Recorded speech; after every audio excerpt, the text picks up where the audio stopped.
বিসমিল্লাহির রহমানির রহিম। আজকে হচ্ছে 11ই জুলাই 2025। আমাদের বার কাউন্সিল প্রিলিমিনারি ব্যাচ 2026-এর 29তম ক্লাস এবং ফৌজদারি কার্যবিধির 29তম ক্লাস। আজকে আমরা আলোচনা করব ফৌজদারি কার্যবিধির আপিলের অবশিষ্ট অংশ। এর আগে আমরা আপিল, দণ্ডাদেশের বিরুদ্ধে আপিল করেছি, আমরা খালাসের বিরুদ্ধে আপিল করেছি, অপর্যাপ্ত দণ্ডাদেশের বিরুদ্ধে আপিল করেছি। তো এই তিনটা আপিল ছাড়াও আমাদের ফৌজদারি কার্যবিধিতে অন্যান্য যে সকল আপিল আছে সেই সম্পর্কে আমরা এখন ধারণা লাভ করব। তো এখানে আমরা সরাসরি চলে আসি, এই আপনার টেবিলে চলে আসি। দেখেন 405 ধারা, 405 ধারায় বলছে যে 89 ধারার অধীন যে আদালতে প্রকৃত সম্পত্তি পুনরুদ্ধারের মামলা করা হয়, সেই আদালত প্রকৃত সম্পত্তি পুনরুদ্ধারের আবেদন করলেন অগ্রাহ্য করলে উক্ত আদেশের বিরুদ্ধে আপিল করা যায়। দেখেন 405 ধারার আপিলের প্রেক্ষাপট, 405 ধারার আপিলের আগে আমরা পড়ে এসেছি। তারপর আপনাদের মনে করাই দিই যে একজন যার বিরুদ্ধে মামলা হয়েছে তারে কোনোদিন গ্রেফতার করা যায় নাই, সে কোনোদিন হাজির হয় নাই, তখন তার বিরুদ্ধে বিচার শুরু করার আগে প্রথমে তাকে দেয় হুলিয়া 87 ধারায়, এরপর তার সম্পত্তি করে ক্রোক 88 ধারায়। ক্রোক করার পরে দেখা গেল সে ফেরত এসেছে, ফেরত আসার পরে সে যদি আদালতকে প্রকৃত সম্পত্তি পুনরুদ্ধারের আবেদন করবে 89 ধারায়, 89 ধারায় সে দেখালো যে ওনার আমি ছিলাম ভারতে, আমার বিরুদ্ধে যে মামলা হয়েছে আমি জানতামই না, আমি ভারতে ক্যান্সারের ট্রিটমেন্টের জন্য ছিলাম, ইতিমধ্যে আমার বিরুদ্ধে মামলা হয়ে আমার সহায় সম্পত্তি ক্রোক করে ফেলছে, তো আমার প্রকৃত সম্পত্তি ফেরত দেওয়া হোক। এই 89 ধারার আবেদনটা করতে হয় আমলি আদালতে, যে আদালত ক্রোক করেছে সে আদালতে। তো আমি আবেদন করলাম, 89 ধারার আবেদন আমার নামঞ্জুর করে দিল, মানে আমার সম্পত্তি ফেরত দিল না। তো সেই ক্ষেত্রে আমার প্রতিকার হলো আপিল 405 ধারায়। কত ধারায় আপিল? 405 ধারায়। তো ডান সাইডে দেখেন যে সাধারণত যে আপিল আদালতে আপিলটি দায়ের করা যায়, যেমন প্রথম শ্রেণী ম্যাজিস্ট্রেট প্রকৃত সম্পত্তি পুনরুদ্ধারের আবেদন অগ্রাহ্য করলে আপিল দায়ের করতে হবে দায়রা জজের নিকট। সাধারণত এই 405 ধারার যে আপিলটা, এটা দায়রা জজের কাছেই হয়, কারণ আমলি আদালত যেহেতু সিদ্ধান্তটা দিয়েছে, আমলি আদালতের সিদ্ধান্তের বিরুদ্ধে যাবে কার কাছে? দায়রা জজের কাছে। কারণ প্রথম শ্রেণীর ম্যাজিস্ট্রেটের আদেশের বিরুদ্ধে আদালত দায়রা জজের নিকট আপিল করতে হয়। তাহলে যদি আপনাকে বলে যে 405 ধারার আপিল করা হয়, 89 ধারার আবেদন কি হলে অগ্রাহ্য হলে কোথায় আপিল করবেন?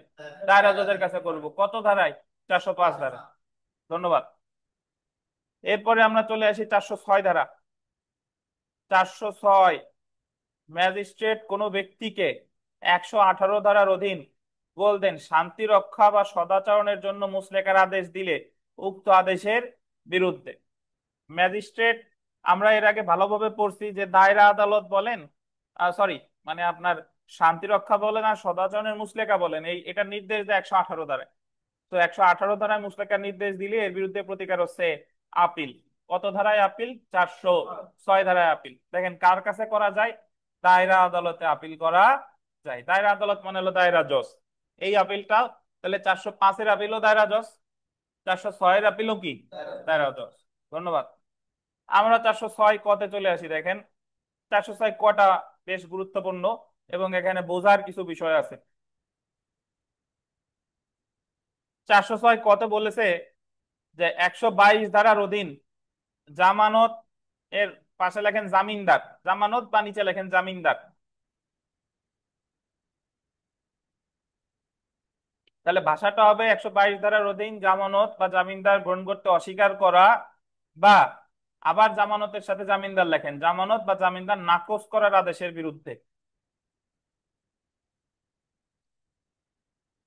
দেখেন আমি একটু এর আগের প্রেক্ষাপটগুলো আলোচনা করি যে মুচলেকা সম্পাদনের নির্দেশ দেয় 118 ধারায়। 118 ধারায় মুচলেকা সম্পাদনের নির্দেশ দিলে ওখানে আহ বলতে পারে, মুচলেকায় উল্লেখ থাকে যে আপনি 5,000 টাকার বন্ড সম্পাদন করবেন একজন গণ্যমান্য জামিনদারের জিম্মায়, গণ্যমান্য জামিনদারের জিম্মায়। এখন তিনি এমন একজন জামিনদারকে ঠিক করে নিয়ে গেলেন যে আসলে গণ্যমান্য না, যার নিজেরই মুচলেকা লাগে, সে আবার হয়েছে জামিনদার। ঠিক আছে, তখন আদালত বলছে যে আপনি যে জামিনদার ঠিক করে নিয়ে আসছেন এই জামিনদাররে আমি রিজেক্ট করলাম। এই রিজেকশনের আদেশটা দেয় 122 ধারায়। কত ধারায়? 122 ধারায়। ব্যাপারটা অনেকটা এরকম যে আমরা যখন ছোটবেলায় স্কুলে যাইতাম না, স্কুল থেকে বলতো যে তোমার অভিভাবকরে নিয়ে আসো। তো অনেক সময় যারা পাজি, ওরা করতো কি, এলাকার বড় ভাই একজনে নিয়ে যাইতো, যে এই যে আমার অভিভাবক। তখন স্কুলের যে স্যার, সে যদি বলে যে এই অভিভাবকে কাজ হবে না, তোমার পিতামাতা বা আসল ভাইরে নিয়ে আসো, এই যে রিজেক্ট করে দিল। ব্যাপারটা এরকম যে জামিনদার যারা ঠিক করে নিয়ে গেছেন, আদালত তারা জামিনদার হিসেবে মানে নাই। এখন আপনার জামিনদার তো উনি রিজেক্ট করছে 122 ধারায়। এখন আপনি যদি নাছোড়বান্দা হন যে না, এই আমার জামিনদার, এ কেন গণ্যমান্য হবে না, এ তো আসলেই গণ্যমান্য, আদালত একসেপ্ট কেন করবে না, তখন আপনি এই আদেশের বিরুদ্ধে আপিল করতে পারেন। এই আপিলের বিধানটা আছে 406 ক। কত ধারা বলেন? 406 ক। সো এই আপিলটা কোথায় করা যায় আমরা একটু পড়ি, দেখেন। চিফ জুডিশিয়াল ম্যাজিস্ট্রেট বা চিফ মেট্রোপলিটন ম্যাজিস্ট্রেট বা জেলা ম্যাজিস্ট্রেট 122 ধারার আদেশের বিরুদ্ধে দায়রা জজের নিকট আপিল করতে হবে। মানে এই নাকচটা যদি করে চিফ জুডিশিয়াল ম্যাজিস্ট্রেট বা চিফ মেট্রোপলিটন ম্যাজিস্ট্রেট বা জেলা ম্যাজিস্ট্রেট, তাহলে তারা যদি 122 ধারায় নাকচ করে, তাদের আদেশের বিরুদ্ধে আপিল করতে হবে কার কাছে? দায়রা জজের কাছে। কত ধারায়? 406 ক ধারায়। অতঃপর দেখেন, মেট্রোপলিটন ম্যাজিস্ট্রেটের 122 ধারার আদেশের বিরুদ্ধে চিফ মেট্রোপলিটন ম্যাজিস্ট্রেটের নিকট আপিল করতে হবে। মেট্রোপলিটন ম্যাজিস্ট্রেট যদি 122 ধারায় কারো জামানত প্রত্যাখ্যান করে, তখন নর্মালি এখানে একটা ব্যতিক্রম দেখেন, মেট্রোপলিটন ম্যাজিস্ট্রেট দণ্ড দিলে আপিল করতাম দায়রা জজের কাছে, কিন্তু এখানে মেট্রোপলিটন ম্যাজিস্ট্রেট নাকচ করলে এই জায়গায় আপিল করব চিফ মেট্রোপলিটন ম্যাজিস্ট্রেটের কাছে। এটা মনে রাখতে হবে। একটা মাত্র ক্ষেত্রে, ফৌজদারি কার্যবিধিতে একটা মাত্র ক্ষেত্রে চিফ মেট্রোপলিটন ম্যাজিস্ট্রেটের আপিল এখতিয়ার আছে, সেই ক্ষেত্রটা হলো 406 ক। 406 ক। যদি মেট্রোপলিটন ম্যাজিস্ট্রেট 122 ধারায় জামিনদার বা জামানত প্রত্যাখ্যান করে, তাহলে আপিল করতে হবে চিফ মেট্রোপলিটন ম্যাজিস্ট্রেটের কাছে। সেটাই ধারা কত? 406 ক। বুঝছেন? কিন্তু আমরা কি বুঝেন নাই, নর্মালি মেট্রোপলিটন ম্যাজিস্ট্রেট যদি দণ্ড দিত, তাহলে আমরা আপিল করতাম দায়রা জজের কাছে 408 ধারায়। মনে আছে? প্রথম শ্রেণী, দ্বিতীয় তৃতীয় দণ্ড দিলে চিফ স্যারের কাছে 407 ধারায়। আর প্রথম শ্রেণী বা মেট্রোপলিটন দণ্ড দিলে 408 ধারায় আপিল করতাম দায়রা জজের কাছে বা মহানগর দায়রা জজের কাছে। কিন্তু এটা একটা ব্যতিক্রম। এই জায়গায় মেট্রোপলিটন ম্যাজিস্ট্রেট নির্মল রে বলছে যে নির্মল তুমি জামিনদার ঠিক করে আনো। নির্মল যে জামিনদার ঠিক করে আনছে, আদালত সেটা একসেপ্ট করে নাই, বললো যে এই জামিনদার আমি মানি না। তাহলে এই রিজেকশনটা করছে কে? Metropolitan magistrate. এখন নির্মল এই আদেশের বিরুদ্ধে আপিল করবে চিফ মেট্রোপলিটন ম্যাজিস্ট্রেটের কাছে। এটাই ব্যতিক্রম। তো আমার মনে রাখতে হবে যে ফৌজদারি কার্যবিধিতে চিফ মেট্রোপলিটন ম্যাজিস্ট্রেটের আপিল এখতিয়ার আছে কত ধারায়? 406 ক ধারায়। আর কোন ক্ষেত্রে কিন্তু আপিল এখতিয়ার নাই। এত দূর এতদিন আমরা যা জানছি, দণ্ডাদেশের ক্ষেত্রে নাই, খালাসের ক্ষেত্রে নাই, অপর্যাপ্ত দণ্ডাদেশের ক্ষেত্রে নাই। চিফ মেট্রোপলিটন ম্যাজিস্ট্রেটের একটা ক্ষেত্রেই আছে, সেই একটা ক্ষেত্রটা হলো 406 ক। বুঝছেন? অতঃপর অন্যান্য যে কোনো নির্বাহী বা বিচারিক ম্যাজিস্ট্রেটের 122 ধারার আদেশের বিরুদ্ধে, আন্ডারলাইন করেন, অন্যান্য যে কোনো নির্বাহী অথবা কি বিচারিক। এখানে বিচারিক বলতে প্রথম দ্বিতীয় তৃতীয় যা কাউরে বোঝায়, প্রথম দ্বিতীয় তৃতীয়। অন্যান্য যে কোনো নির্বাহী বা বিচারিক ম্যাজিস্ট্রেটের আদেশের বিরুদ্ধে জেলা ম্যাজিস্ট্রেট বা চিফ জুডিশিয়াল ম্যাজিস্ট্রেটের নিকট আপিল করতে হবে। এটাও একটু ব্যতিক্রম। কেমনে দেখেন, নির্বাহী ম্যাজিস্ট্রেট তিনি যদি রিজেক্ট করে যে তোমার এই জামিনদার আমি মানি না, 107 ধারার মামলায় আপনার বন্ড এক্সিকিউট করতে বললো, কোর্টে যারা যান জানেন 107 ধারা মামলা বললো যে তুমি 3 মাসের বন্ড দাও। তো বন্ডে আপনি একজন জামিনদার ঠিক করছেন, আদালত বলছে যে তোমার বন্ড ঠিকঠাক আছে, বাট এই জামিনদার রে নাকচ করা হলো। তাহলে এই নাকচ করলো নির্বাহী ম্যাজিস্ট্রেট। তাহলে নির্বাহী ম্যাজিস্ট্রেটের এই 122 ধারার আদেশের বিরুদ্ধে আপিল করা যাবে জেলা ম্যাজিস্ট্রেটের কাছে অথবা চিফ জুডিশিয়াল ম্যাজিস্ট্রেটের কাছে। জেলা ম্যাজিস্ট্রেটের কাছেও যাবে অথবা কি চিফ জুডিশিয়াল ম্যাজিস্ট্রেটের কাছেও যাবে। একটু মাথা কাটান। নর্মালি নির্বাহী বাদ দিলে জেলার কাছেই যাওয়ার কথা, জেলা ম্যাজিস্ট্রেটের কাছেই যাওয়ার কথা, বাট এই জায়গা নির্বাহী ম্যাজিস্ট্রেট যদি রিজেক্ট করে, নির্বাহী ম্যাজিস্ট্রেটের আদেশের বিরুদ্ধে জেলা ম্যাজিস্ট্রেটের কাছেও যাওয়া যায় অথবা চিফ জুডিশিয়াল ম্যাজিস্ট্রেটের কাছেও যাওয়া যায়। বুঝছেন? আবার যদি প্রথম শ্রেণী, দ্বিতীয় শ্রেণী বা তৃতীয় শ্রেণীর কোন ম্যাজিস্ট্রেট, বিচারিক ম্যাজিস্ট্রেট, তারা যদি 122 ধারায় কোন জামিনদার বা জামানত প্রত্যাখ্যান করে, নাকচ করে, তাহলে তাদের আদেশের বিরুদ্ধে যাওয়া যাবে চিফ জুডিশিয়াল ম্যাজিস্ট্রেটের কাছে। কার কাছে? আপনি এটা মাথা কাটান যে মেট্রোপলিটনের আদেশের বিরুদ্ধে যদি চিফ মেট্রোপলিটনের কাছে যাই, তাহলে প্রথম শ্রেণীর কার কাছে যাব? Chief judicial.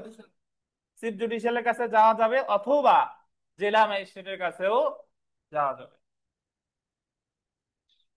তার মানে মেট্রোপলিটন মানে নির্বাহীর আদেশের বিরুদ্ধে চিফ জুডিশিয়ালের কাছেও যাওয়া যায়, জেলা ম্যাজিস্ট্রেটের কাছেও যাওয়া যায়। আবার এই বিচারিক ম্যাজিস্ট্রেটের 122 ধারার আদেশের বিরুদ্ধে জেলা ম্যাজিস্ট্রেটের কাছেও যাওয়া যায়, আবার চিফ জুডিশিয়াল ম্যাজিস্ট্রেটের কাছেও যাওয়া যায়। কি নির্মল? 122 ধারার ক্ষেত্রে শুধু 122? জি। কোনো প্রশ্ন আছে? তাহলে 122 ধারাটা মানে 406 কয়ের যে আপিলটা, এটা আপনার একটু বিশেষভাবে মনে রাখতে হবে। 406 কয়ের যে আপিলটা কিভাবে, আমি যদি আপনাদের এইভাবে বলি যে চিফ জুডিশিয়াল ম্যাজিস্ট্রেট বা চিফ মেট্রোপলিটন ম্যাজিস্ট্রেট বা জেলা ম্যাজিস্ট্রেট বাতিল করলে যাব দায়রা জজ বা মহানগর দায়রা জজের কাছে। মেট্রোপলিটন ম্যাজিস্ট্রেট নাকচ করলে যাব চিফ মেট্রোপলিটন ম্যাজিস্ট্রেটের কাছে। নির্বাহী ম্যাজিস্ট্রেট বাতিল করলে যাব জেলা ম্যাজিস্ট্রেট বা চিফ জুডিশিয়াল ম্যাজিস্ট্রেট। আর যদি আহ, বিচারিক ম্যাজিস্ট্রেট রিজেক্ট করে, তাহলে যাব জেলা ম্যাজিস্ট্রেট অথবা চিফ জুডিশিয়াল ম্যাজিস্ট্রেট। এ হলো কথা। তো এই জায়গায় যে জিনিসটা একটু বিশেষ ব্যতিক্রম, সেটা হলো যে সাধারণত প্রথম শ্রেণীর ম্যাজিস্ট্রেট দণ্ড দিলে আমরা যাই মহানগর মানে দায়রা জজের কাছে, দায়রা জজ। কিন্তু এই জায়গায় প্রথম শ্রেণীর ম্যাজিস্ট্রেট 122 ধারার আদেশ দিলে আমরা যাবো চিফ জুডিশিয়াল ম্যাজিস্ট্রেটের কাছে। এ হলো কথা। কে বুঝেন নাই বলেন? বেল্লাল, আপনি আসেন না কেন? আয়শা কোথায়?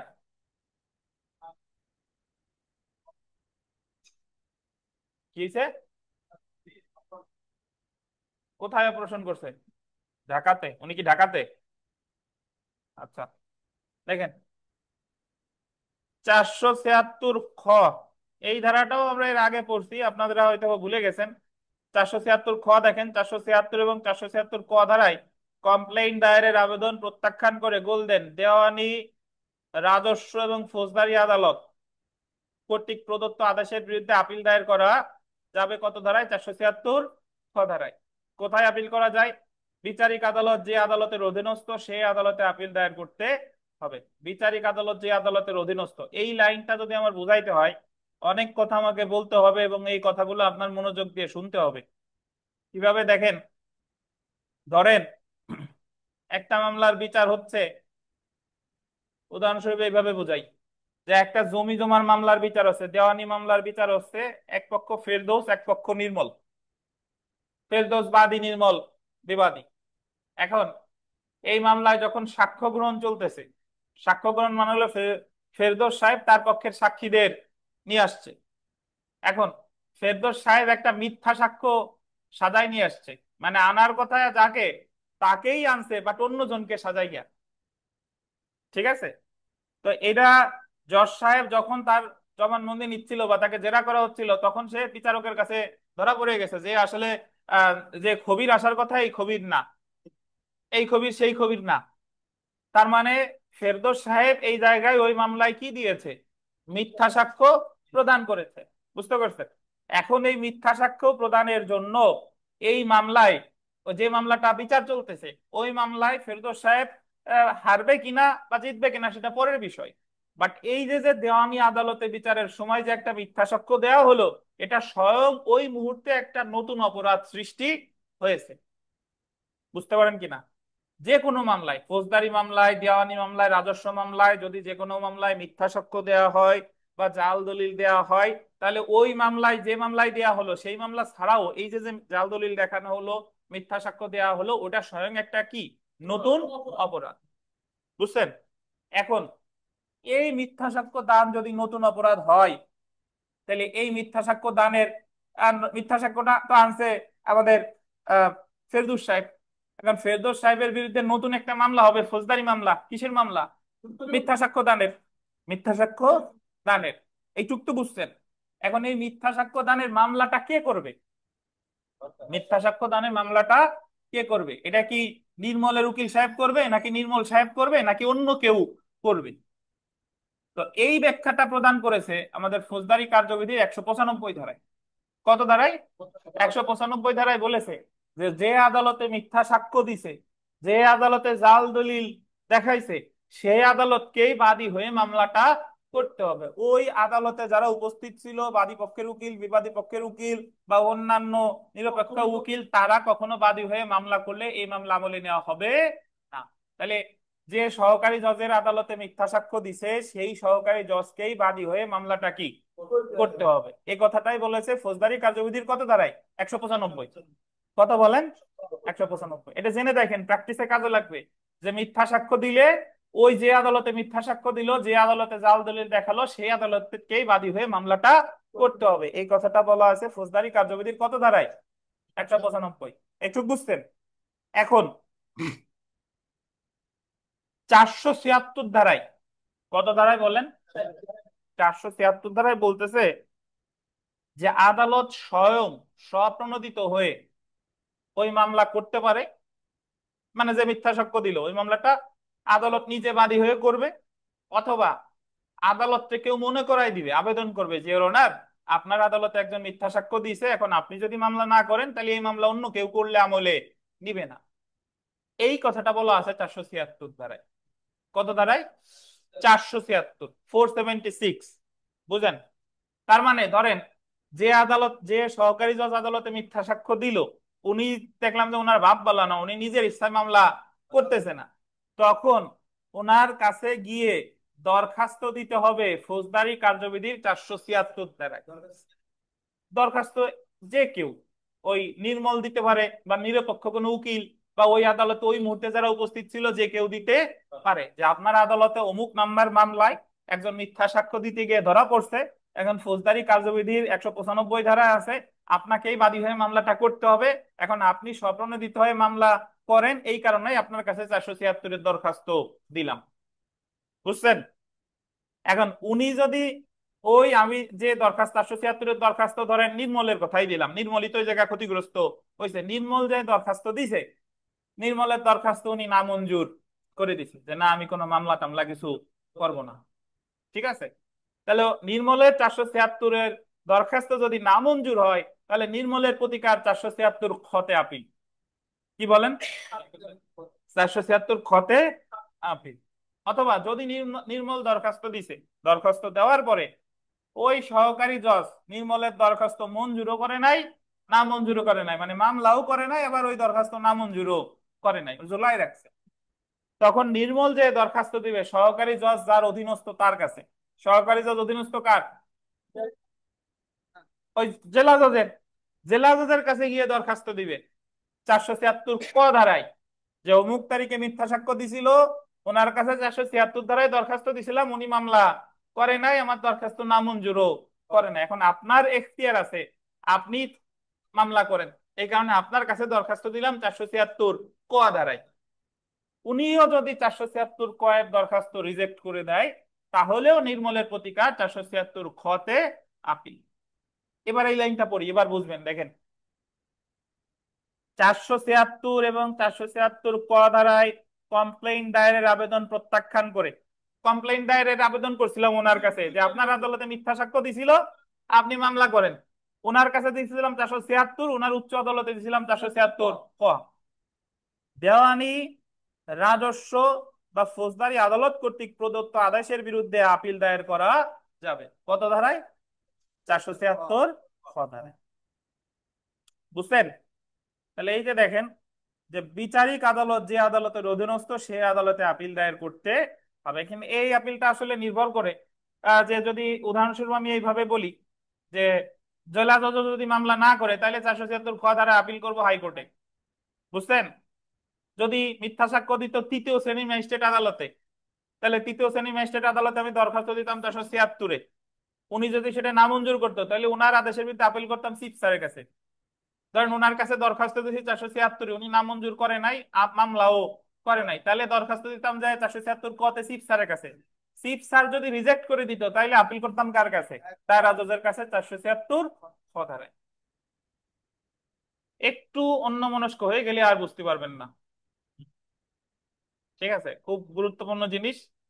আমাদের গোপালগঞ্জ কোর্টে ওই কয়েকজন সিনিয়ররে দেখছি বকিঝুকি ব্যাখ্যা দেয় 195 ধারায়, ওই জায়গায় যে কি আছে তা জানে না, কিন্তু দাঁড়ায় করতে স্যার 195 ধারায় আছে দেওয়ানি মামলা করলে ফৌজদারি মামলা করা যাবে না, এই কথা, এই রেফারেন্স উনি ওই জায়গা দিচ্ছে। 195 তাও যোগ করে দেয় সি, কিন্তু 195 কোনো সি নাই। পাটি তল্লাশি করে খুঁজলেও ওই জায়গায় 195 সি নাই। ঠিক আছে, কিন্তু দিয়ে গেছে ওই জায়গা, বলে গেছে।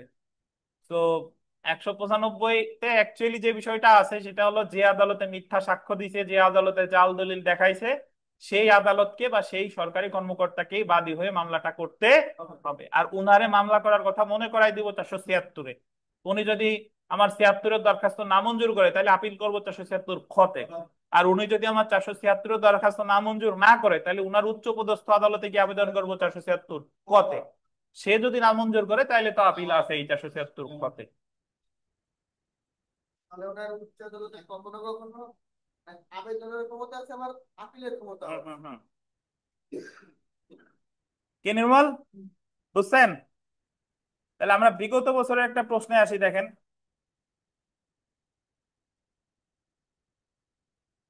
The code of criminal procedure 1898 এর সেকশন 476 এর অধীন কমপ্লেইন দায়েরের আবেদন প্রত্যাখ্যান করে, গোল দিবেন দেওয়ানি আদালত কর্তৃক প্রদত্ত আদেশের বিরুদ্ধে আপিল করা যায়। এখন জানেন আপিল করা যায়, বাট পরীক্ষার হলে গিয়ে মনে হবে যে ফৌজদারি কার্যবিধিতে আবার দেওয়ানি আদালত আসলে কোন জায়গাতে। তাহলে উত্তর বোধহয় কোনোটিই নয় হবে। ঠিক আছে, মানে যারা একটু পড়বেন তাদের ধারণা এরকম যে পড়তেছি কোড অফ ক্রিমিনাল প্রসিডিউর 1898 আর প্রত্যাখ্যান করতে দেওয়ানি আদালত, কাহিনী কি? এই জায়গা তো দায়রা আদালত বা ম্যাজিস্ট্রেট আদালতের কথা বলা উচিত ছিল। সো কমপ্লেইনদারের আবেদন প্রত্যাখ্যান করতে পারে তিনটা আদালত, দেওয়ানি, রাজস্ব, ফৌজদারি। সেই জায়গা কি হবে? আপিল বলেন। আপিল, আপিলটা হবে কত ধারায়? 476 খ। ঠিক আছে, তারপরে আসি, দেখেন ক্রিমিনাল প্রসিডিউর কোডের 476 ধারার অধীন কমপ্লেইন দায়েরের আবেদন প্রত্যাখ্যান করে দেওয়ানি আদালত কর্তৃক প্রদত্ত আদেশ কি হবে? আপিল যোগ্য। কে বুঝেন নাই বলেন? তানভীর ঘুম আসছে?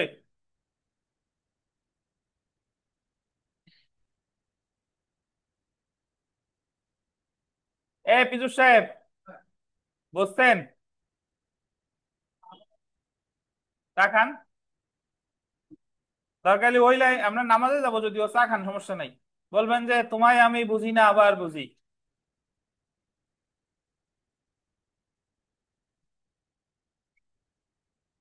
আমরা আশা করি বুঝবেন, বাসায় বসেই লেকচার দেখবেন। এরা এই এই জিনিসটা এর আগেও পড়ছি, 195 ধরার সময় একটা এডিশনাল পেজই দিয়েছিলাম এই রিলেটেড।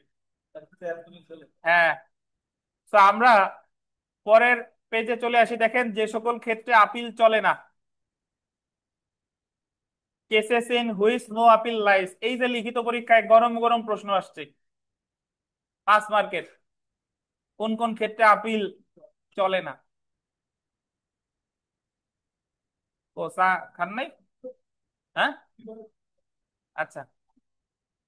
ফৌজদারি কার্যবিধির 412 থেকে 414 ধারায় যে সকল ক্ষেত্রে আপিল দায়ের করা যাবে না তা উল্লেখ করা হয়েছে। কোন কোন ক্ষেত্রে? 412 থেকে কত? 414।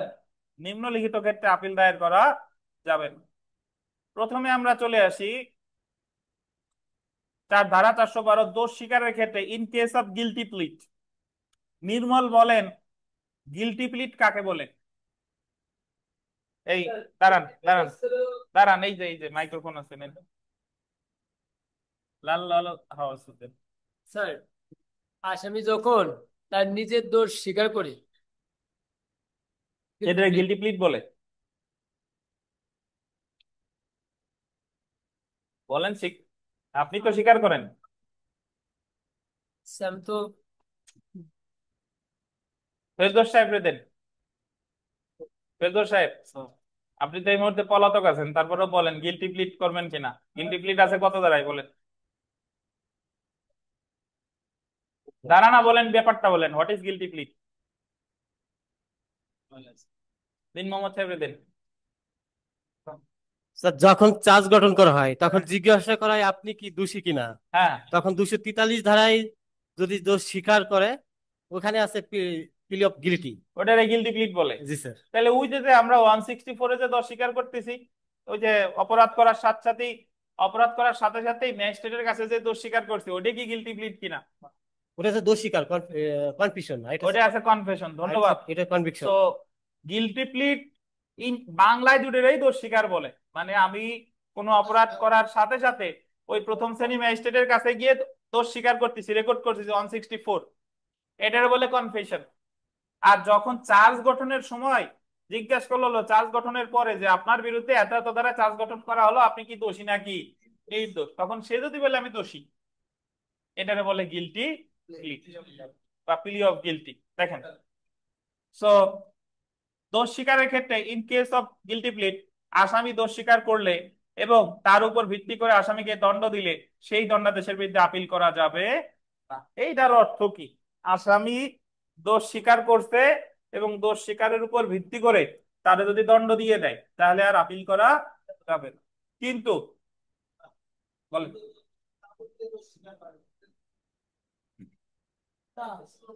ওনারে এই দেন, মাইক্রোফোন দেন, নেন, বলেন।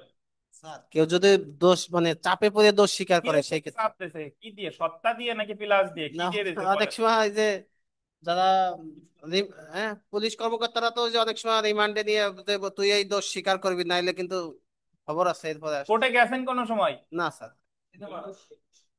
এই চাপে এই দোষ স্বীকারটা তার দোষ স্বীকার করে কোর্টের কাঠগড়ায় দাঁড় করাইয়ে, কাঠগড়ায় দাঁড় করানো অবস্থায় থাকে, তারা জিজ্ঞেস করে যে তোমার বিরুদ্ধে এত এত ধারায় চার্জ গঠন করা হলো, তুমি কি দোষী নাকি নির্দোষ। জি এটা কিন্তু পুলিশের কাছে না, ওই যে যে মান্না পুলিশ মারছে টিপ জ্বললে বাড়ি মারা, ও যে দোষ স্বীকার করছে পুলিশের কাছে, বিষয়টা কিন্তু তা না। এই দোষ স্বীকারটা করছে কার কাছে? আদালতের কাছে। আচ্ছা, দেখেন, এবং মজার বিষয় শুনেন, দোষ স্বীকার করলেই আদালত দণ্ড দিতে বাধ্য না। আদালত দণ্ড দিতেও পারে, নাও দিতে পারে। সাধারণত ছোটখাটো মামলায় যদি কেউ দোষ স্বীকার করে তাহলে আদালত দোষ স্বীকার করলে সাজা দেয়। ধরেন পাবলিক নিউসেন্স 290-তে তরুণ তরুণী ধরা খাইছে হোটেলে গিয়ে, তখন ওনাদের মাত্র 200 টাকা জরিমানা করে, দোষ স্বীকার করে জরিমানা দিয়ে ওই জায়গা শেষ। যে সকল মামলার সাজা 1 মাস কয়েকদিন, সেই সকল ক্ষেত্রে দোষ স্বীকার করলে সাজা দিবে। কিন্তু আপনি যদি যে সকল সেশনস ট্রায়াল হয়, মানে যে মামলার বিচার দায়রা আদালতে হয়, খুনের মামলা, ডাকাতির মামলা, ধর্ষণের মামলা, এই মামলায় যদি আপনি দোষ স্বীকার করেনও, আপনার জীবনও সাজা দিবে না, আপনার বিচার চালাই যাবে। কেন চালাই যাবে? কারণ আমাদের দেশে প্রেক্ষাপটে, যে নূর আলম খানের প্রেক্ষাপটে আসি, যে অনেক ক্ষেত্রে প্রকৃত যে অপরাধী, সেই অপরাধী দেখা গেল সে ওই মুহূর্তে আসামি হিসেবে নাই, কিন্তু সে একজন আসামি হিসেবে আসে, তারে বললো যে তুমি দোষ স্বীকার করো, যাতে এই মামলায় আর কিছু না হয়, দোষ স্বীকার করে সাজা হয়ে যাক, ব্যাপারটা সে শেষ হয়ে যাক। কিন্তু আমরা তো জানি যে একটা ফৌজদারি মামলার তদন্ত বিচার চলাকালেও তদন্ত চলতে পারে, এবং তখন কি চার্জশিট দেয়? Supplementary chargesheet. বুঝতে পারছেন? তো এজন্য আমাদের যে সকল বড় বড় মামলা, মানে হত্যা মামলা, ধর্ষণ মামলা বা ডাকাতি মামলা, এই সকল মামলায় আপনি যতই চার্জ গঠনের সময় দোষ স্বীকার করেন, আপনার জীবনও সাজা দিবে না, বরং ওই মুহূর্তে বিচার চালাই দিবে। যদি বিচার শেষে সাজা হয় তাহলে তো দিবেই, কিন্তু আপনি যদি অন্যান্য ব্যক্তিরাও তো ওই সময় উদ্ঘাটিত হতে পারে, ওই মামলায় যেতে পারে।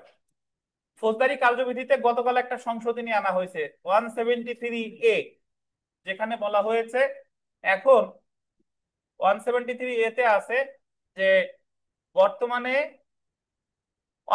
চার্জশিট অন্তর্বর্তীকালীন ফাইনাল রিপোর্ট দিতে পারবে। বুঝতে পারছেন?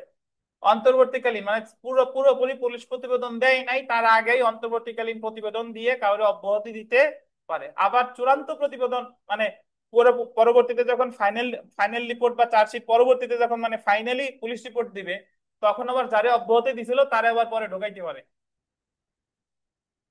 বুঝছেন? বুঝেন নাই? ধরেন একটা হত্যা মামলায় আপনি পড়ছেন, আপনার প্রাথমিকভাবে ওই মামলার তদন্ত পুরোপুরি শেষ হয় নাই, কিন্তু থানার অফিসার আদালতের কাছে অন্তর্বর্তীকালীন ফাইনাল রিপোর্ট দিছে, যে ফেরদৌস সাহেবের আপাতত কোনো সংশ্লিষ্টতা নাই, আপনার ওই মামলার দায় হতে অব্যাহতি দিছে, কিন্তু ওই মামলায় তো সবার বিরুদ্ধে এখনো পুলিশ রিপোর্ট দেয় নাই। পরবর্তীতে যখন চূড়ান্ত ভাবে পুলিশ রিপোর্ট দিল, তখন জানা গেল যে এই মামলায় ফেরদৌসের সংশ্লিষ্টতা আছে, কিন্তু আপনারে তো আগে একবার অব্যাহতি দিছে, দিলেও এখন আবার আপনারে এই চার্জশিটে নাম দেওয়া যাবে না। দেখেন, যাই হোক, আমরা এক জায়গা থেকে আর এক জায়গায় চলে আসলাম। দেখেন, যে দোষ স্বীকারের ভিত্তিতে যদি কাউরে দণ্ড দেওয়া হয় তাহলে কি করা যাবে না? আপিল করা যাবে না, কিন্তু উক্ত দণ্ডাদেশের গোলদের পরিমাণ বা যৌক্তিকতা, এক্সটেন্ট অর লিগ্যালিটি, পরিমাণ বা যৌক্তিকতা বিষয়ে আপিল দায়ের করা যাবে। কি কি বিষয় বলেন?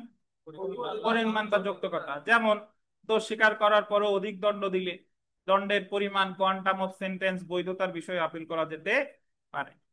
কিভাবে, এটা আমি যদি একটু ব্যাখ্যা করি, যে ধরেন একজনকে আদালত দিতে পারতো বিনাশ্রম কারাদণ্ড, কিন্তু দিয়ে ফেলছে কি সশ্রম কারাদণ্ড, দোষ স্বীকার করছে, সশ্রম কারাদণ্ড দিচ্ছে, তাহলে আপিল করা যাবে। তারপরে আহ একজনকে দেওয়ার ক্ষমতা ছিল 1 মাস, দিয়ে ফেলছে 2 মাস, তাহলে দোষ স্বীকার করলেও আপিল করা যাবে। কিন্তু যে জায়গায় দেওয়ার ক্ষমতা ছিল 3 বছর, দিয়েছে মাত্র 1 বছর, সেই জায়গা কিন্তু আপিল করা যাবে না, যদি সেটা দোষ স্বীকারের ভিত্তিতে হয়ে থাকে। বিমল সাহেব, বুঝতেন কিনা? তো আমরা বিগত বলেন, কম পড়লে তো সীমার মধ্যেই আছে, বেশি তো আপনি তাহলে যা নাই তার চেয়ে বেশি দিচ্ছেন।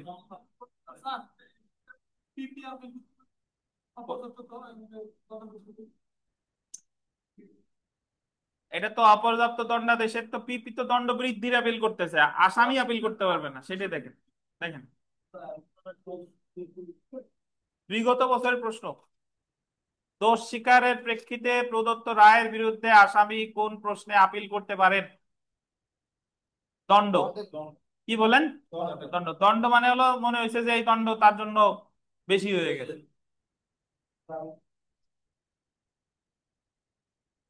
শাকিল, 2 নম্বর প্রশ্নটা পড়েন। একজন প্রথম শ্রেণীর জুডিশিয়াল ম্যাজিস্ট্রেট পেনাল কোডের 379 ধারায় অভিযুক্ত আসামির বিরুদ্ধে চার্জ গঠন করলে আসামি গিলটি প্লিড করায় 1 মাসের বিনা আশ্রম কারাদণ্ড প্রদান করেন। উক্ত দণ্ডাদেশের বিরুদ্ধে আপিল দায়ের করা হলে নিম্নের কোনটি হতে পারে? কোনটি হতে পারে? দেখেন, আপিলযোগ্য নয় বলে এটা আপিল নামঞ্জুর হবে। এই জায়গায় আপিলযোগ্য নয়, কারণ 379 ধারায় সাজা দিতে পারে 3 বছর, এ জায়গা দিছে মাত্র কত? 1 মাস, তাহলে তো দণ্ড বেশি কম, মানে বেশি হয় নাই। বেশি হয় নাই। তো এই জায়গায় দোষ স্বীকারে যে দণ্ড দিছে এটার বিরুদ্ধে আপিল করা যাবে।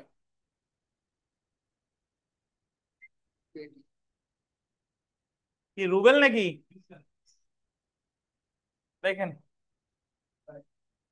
ধারা 413, তুচ্ছ মামলার ক্ষেত্রে কোনো আপিল নাই, পেটি কেসেস, মাছের পেটি না।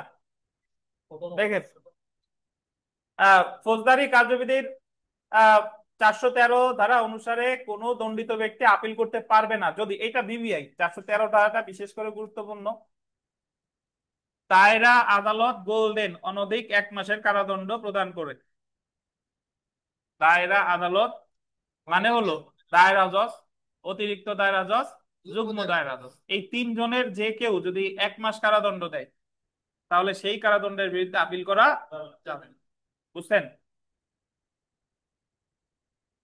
বা দায়রা আদালত বা চিফ জুডিশিয়াল ম্যাজিস্ট্রেট বা মেট্রোপলিটন ম্যাজিস্ট্রেট বা অন্য কোনো প্রথম শ্রেণীর ম্যাজিস্ট্রেট অনধিক 50 টাকা অর্থদণ্ড প্রদান করে। কে কে? দায়রা আদালত, chief judicial magistrate, metropolitan magistrate বা অন্য কোনো প্রথম শ্রেণীর ম্যাজিস্ট্রেট। এই জায়গায় কিন্তু চিফ মেট্রোপলিটন ম্যাজিস্ট্রেট নাই, ভালোভাবে দেখেন। দায়রা আদালত আছে, দায়রা আদালত মানে দায়রা জজ, অতিরিক্ত দায়রা জজ, যুগ্ম দায়রা জজ। চিফ জুডিশিয়াল ম্যাজিস্ট্রেট আছে, মেট্রোপলিটন ম্যাজিস্ট্রেট আছে, অন্য কোন প্রথম শ্রেণী ম্যাজিস্ট্রেট অনধিক কত টাকা? 50 টাকা যদি অর্থদণ্ড প্রদান করে তাহলে আপিল করা যাবে। তাহলে ফেরদৌস সাহেব বলেন তো, যে দ্বিতীয় শ্রেণী ম্যাজিস্ট্রেট যদি 10 টাকা জরিমানা করে, আপিল করা যাবে কিনা?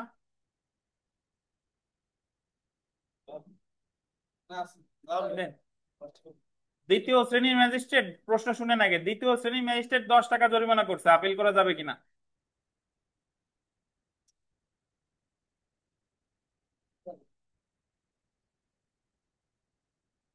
যাবে কি যাবে না বলেন? নির্মল দেন। নির্মল কি স্যার যাবে। কেন যাবে, ব্যাখ্যা দেন। স্যার এদিকে তো বলছে দায়রা আদালত, চিফ জুডিশিয়াল অথবা মেট্রোপলিটন ম্যাজিস্ট্রেট বা অন্য কোনো প্রথম শ্রেণীর ম্যাজিস্ট্রেট যদি 50 টাকা দণ্ড দেয় তাহলে আপিল করা যাবে না। আর আপনি বলছেন যে তৃতীয় শ্রেণীর ম্যাজিস্ট্রেট 10 টাকা, তাহলে এদিকে তো তৃতীয় শ্রেণীর ম্যাজিস্ট্রেট নাই। জি, তাহলে তো আপিল করা যাবে। যাবে। ঠিক আছে, স্যার, পীযূষ সাহেব রে দেন, পিছনে পীযূষ সাহেব রে দেন। পীযূষ সাহেব, স্যার চিফ জুডিশিয়াল ম্যাজিস্ট্রেট একদিনের কারাদণ্ড দিছে, আপিল করা যাবে কিনা?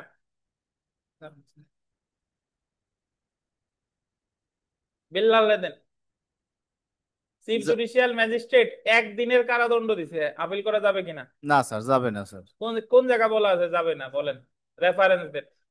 স্যার এই যে 1 মাসের এনে তো দায়রা জজ, অন্যদিকে 1 মাস, এই অনুপাতে বোঝা যায় স্যার। কোন জায়গা বোঝা যাচ্ছে, বের করে দেন আমারে, দুইজনে মিলে বের করেন, আপনি আর পীযূষ।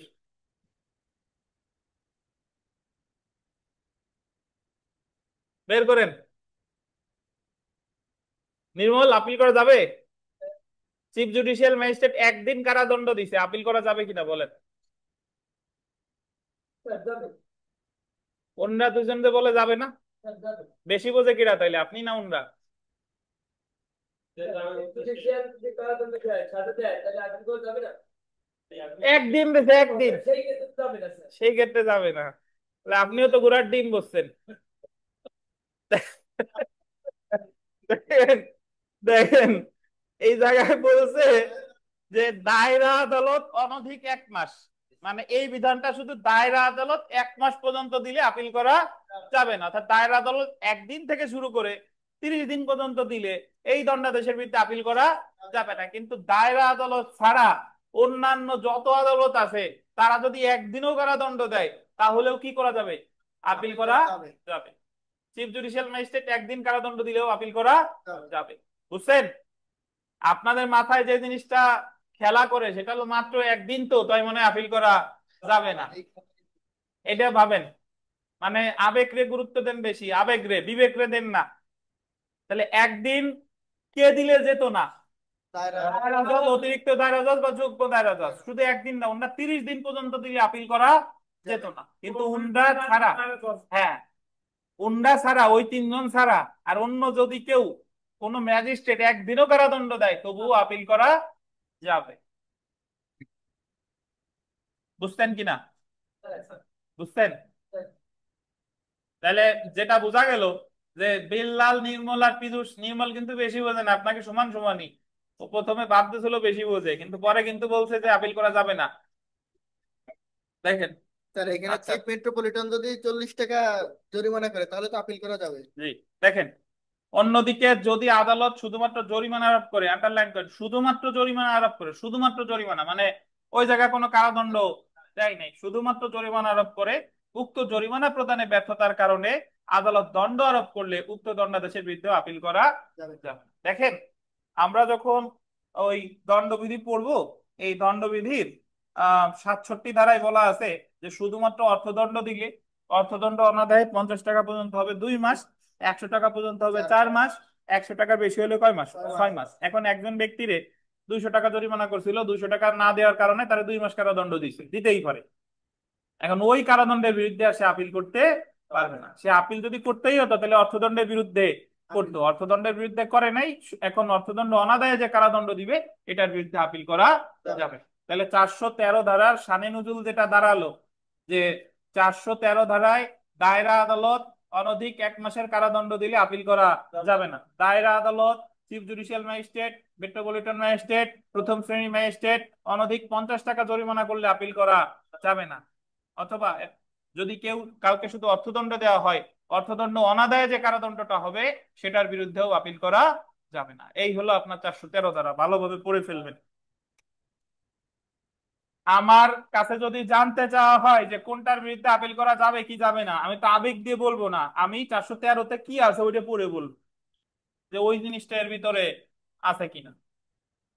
বুঝছেন? প্রশ্ন আছে?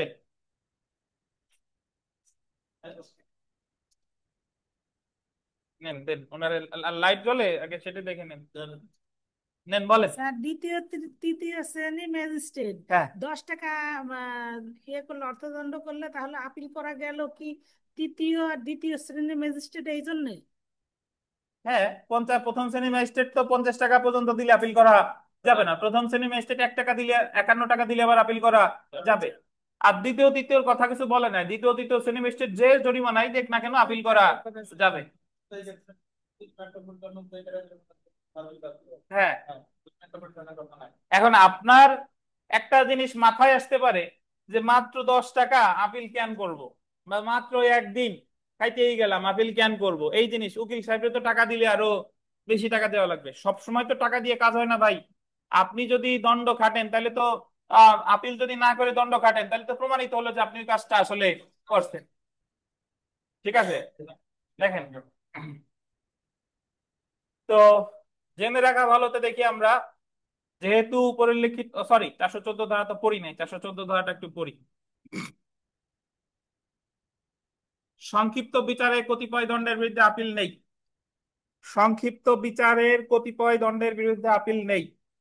260 ধারার অধীন সংক্ষিপ্ত বিচার পদ্ধতিতে ম্যাজিস্ট্রেট অনধিক গোলদেন 200 টাকা জরিমানা করলে সেই আদেশের বিরুদ্ধে আপিল করা যাবে না। সামারি ট্রায়াল মানে সংক্ষিপ্ত বিচার পদ্ধতি, আপনাদের মনে আছে কিনা? সামারি ট্রায়ালে যদি শুধু জরিমানা করে 200 টাকা, কোনো কারাদণ্ড ছাড়া 200 টাকা জরিমানা করলে আপিল করা যাবে না। তবে এই 200 টাকার সাথে যদি কোনো কারাদণ্ড দিত তাহলে আবার আপিল করা যেত। তার মানে শুধুমাত্র 200 টাকা জরিমানা করলে আপিল করা যাবে না। জেনে রাখা ভালো। তো যদি চলে আসেন, যেহেতু উপর উল্লেখিত ক্ষেত্রে আপিল দায়ের করা যায় না, তাই এই সকল ক্ষেত্রে রিভিশন করা যায়।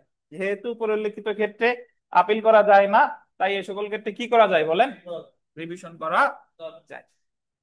তাহলে আমরা 3টা ধারা খুব সংক্ষেপে বলে ফেলি। দোষ স্বীকারের ক্ষেত্রে আপিল চলবে না, 412। এরপরে আপনার তুচ্ছ শাস্তির ক্ষেত্রে আপিল চলে না, 413। সামারি ট্রায়ালে 200 টাকা জরিমানা করলে আপিল চলে না, 414। এই সেম প্রশ্নটা এবার লিখিত পরীক্ষায় আসছে, 5 মার্ক ছিল। তো বিগত বছরের প্রশ্ন যদি আমরা পড়ি, দেখেন যে সংক্ষিপ্ত বিচারে অনধিক 200 টাকা অর্থদণ্ড হলে ওই আদেশের বিরুদ্ধে প্রতিকার কি কি বলেন? রিভিশন। আর যদি এই 200 টাকার সাথে অর্থদণ্ড দিত তাহলে আবার আপিল করা যেত। তারপরে আমরা চলে এসে দেখেন যে যদি আদালত শুধুমাত্র জরিমানা আরোপ করে, শুধুমাত্র জরিমানা দিছিল এবং জরিমানা প্রদানে ব্যর্থতার কারণে আদালত দণ্ড আরোপ করলে উক্ত দণ্ডাদেশের বিরুদ্ধে কি করা যাবে না? আপিল করা যাবে না। শুধু দণ্ড দিছে এবং ওই দণ্ড না দেওয়ার কারণে যদি ওই ওই কারাদণ্ড মানে ওই অর্থদণ্ড না দেওয়ার কারণে যদি কারাদণ্ড হয় তাহলে আর আপিল করা যাবে না। তো সেলফ প্র্যাকটিসে বেশ কতগুলো প্রশ্ন আছে, আপনারা বাসায় বসে পড়ে ফেলবেন। মোটামুটি সবই গুরুত্বপূর্ণ। আমি আবারও বলি, এই প্রশ্নগুলো বাসায় বসে পড়ে ফেলবেন। যদি কোনোটা বুঝতে না পারেন জিজ্ঞাসা করবেন। আমরা আসরের নামাজে চলে যাই, আসরের নামাজ শেষে আমরা আবার পড়ায় ফিরে আসবো। তার আগে বলে নি, আগামীকাল আপনাদের সকালবেলা পড়া, শনিবার সকাল 10টায়, শনিবার সকাল 10টা। আখিনুর একটু বিকেলবেলা ঘোরাফেরা করবে, এই জন্যই সকালবেলা দেওয়া হয়েছে 10টায়। দেখেন আপিলের পিটিশন বা দরখাস্ত 419।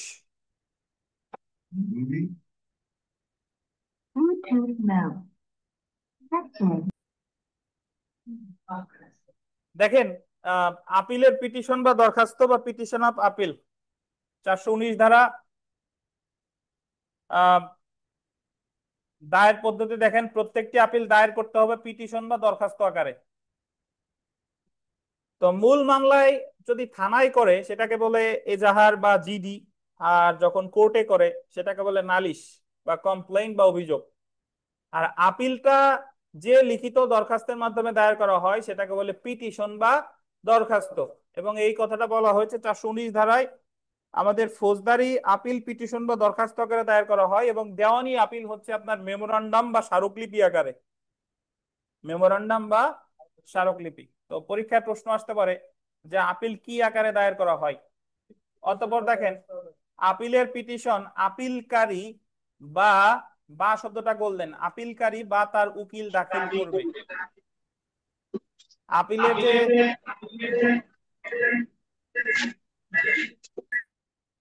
আপিলের যে পিটিশন, এটা আপিলকারী অথবা তার উকিল, এর দুইজনে না কিন্তু, আপিলকারী অথবা তার উকিল দাখিল করবে। যে রায় বা আদেশের বিরুদ্ধে আপিল করা হচ্ছে তার কপি আপিলের পিটিশনের সাথে দাখিল করতে হবে। মানে আপনি যে রায়ের বিরুদ্ধে সংক্ষুব্ধ, সে রায়ের কপি অবশ্যই আপিলের পিটিশনের সাথে থাকতে হবে। ঠিক আছে। এরপরে দেখেন, যখন আপিলকারী জেলে তখনকার পদ্ধতি। যখন আপিলকারী জেলে, মানে যিনি আপিল করবেন, দেখা গেল আসামি জেলে আছে, তখন এই আপিলের বিধানটা কি হবে? যদি আপিলকারী জেলে থাকে তাহলে সে তার আপিলের পিটিশন এবং পিটিশনের সাথে দাখিলকৃত রায় ও আদেশের কপি জেলের দায়িত্বে থাকা কর্মকর্তার নিকট দাখিল করতে পারে। আন্ডারলাইন করেন, জেলের দায়িত্বে থাকা কর্মকর্তার নিকট দাখিল করতে পারে এবং উক্ত কর্মকর্তা পিটিশনটি সঠিক আপিল আদালতে পাঠাবে, 420 ধারা। তবে এটা বাধ্যতামূলক না, মানে আপনি হয় আইনজীবীর মাধ্যমে আপিল করবেন আর নাইলে জেলের দায়িত্বপ্রাপ্ত কর্মকর্তার মাধ্যমে আপিল করবেন। যদি পরীক্ষায় প্রশ্ন আসে যে জেল আপিল আছে কত ধারায়, 420 ধারায়, তাহলে আপিলের পিটিশন আছে 419, জেল আপিল আছে 420। এরপরে আসেন আপিল সংক্ষিপ্ত খারিজ, সামারি ডিসমিসাল অফ আপিল। সংক্ষিপ্ত খারিজের পাশে লেখেন বা উপরে নিচে যে জায়গা পাশে লেখেন সরাসরি খারিজ। সরাসরি খারিজ, সংক্ষিপ্ত খারিজ বা সরাসরি খারিজ।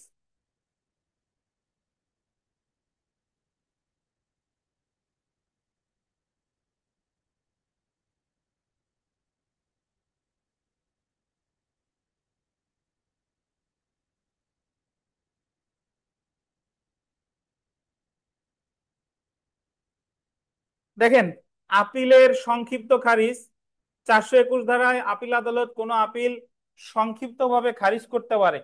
সংক্ষিপ্তভাবে খারিজ অর্থ হলো সরাসরি খারিজ, মানে আপনি আপিল দায়ের করছেন, করার সাথে সাথে খারিজ। ওই জায়গায় আপিলের কোনো গ্রাউন্ডই ছিল না, দোষ স্বীকার করতে আপনি আপিল করছেন, আপিল সাথে সাথে খারিজ। ঠিক আছে। বা অনধিক 50 টাকা জরিমানা করছে দায়রা আদালত, আপিল করছেন, সাথে সাথে খারিজ, কারণ এই জায়গায় আপিলের কোনো বিধানই নাই। যদি তিনি মনে করে আপিলে হস্তক্ষেপ করার মতো কোনো কারণ নাই বা আপিলে কোনো কারণ নাই। সো আপনি এই জায়গায় স্টার দিয়ে আরেকটা লিখে রাখেন যে 423 ধারা। আপিল খারিজ মোটামুটি দুই জায়গায় আছে, একটা হলো 421 ধারা আর একটা হলো 423 ধারা। যদি বলে সরাসরি খারিজ বা সামারি ডিসমিসাল তাহলে 421, আর অন্য ক্ষেত্রে হলো 423, মানে সবকিছু শুনে টুনে খারিজ করে 423। বুঝছেন?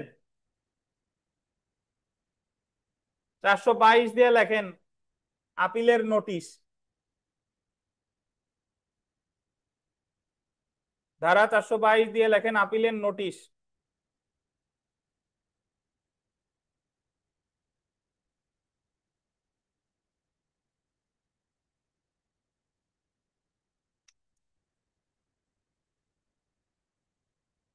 দেখেন, মূল মামলায় দেয় সমন বা ওয়ারেন্ট, আর আপিলে দিবে কি?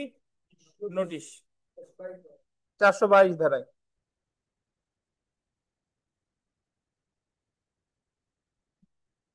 নীলমল বন্ধ 418 ধারায় কি আছে?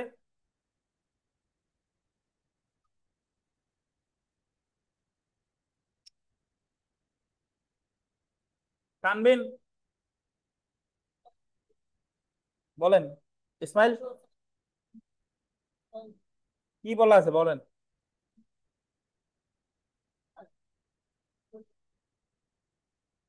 418 কে পড়বেন? ঘটনার প্রশ্নে বা আইনের প্রশ্নে আপিল চলে 418। ঘটনার প্রশ্নে বা আইনের প্রশ্নে আপিল চলে 418। তো আমরা বিগত বছরের প্রশ্নে চলে আসি। দেখেন যে আপিল আদালত সরাসরি আপিল খারিজ করতে পারে ফৌজদারি কার্যবিধির কত ধারায়? 421 ধারায়। সরাসরি খারিজ বললে বা সংক্ষিপ্ত আকারে খারিজ বললে 421। আমরা সেলফ প্র্যাকটিসের 2 নং প্রশ্নটা যদি দেখেন, যে দেওয়ানি আপিলের ক্ষেত্রে যেটা মেমোরান্ডাম অফ আপিল নামে পরিচিত, ফৌজদারি মামলায় সেটা কি নামে পরিচিত? Petition of appeal. দেওয়ানিতে বলে, এটা ইম্পর্টেন্ট, দেওয়ানিতে বলে মেমোরান্ডাম অফ আপিল, আর এটারে বলে পিটিশন অফ আপিল। 3 নম্বরটা দেখেন, যে ফৌজদারি আপিলের আবেদনের সাথে দাখিল করতে হবে রায় বা আদেশের কপি।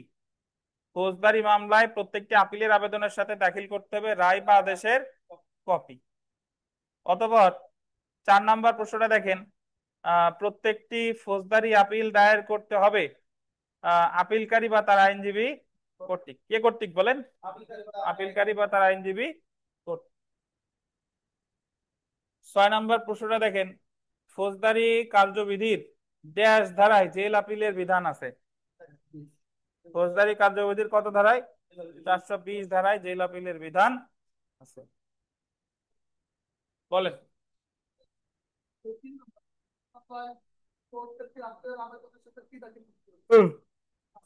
দেন। ফৌজদারি মামলায় প্রত্যেকটি আপিলের আবেদনের সাথে কি দাখিল করতে হবে? 3 নম্বর, এখানে উত্তর দিয়েছে হচ্ছে রায় বা আদেশের কপি, কিন্তু এই যে উপরে উপরে দিয়ে আছে যে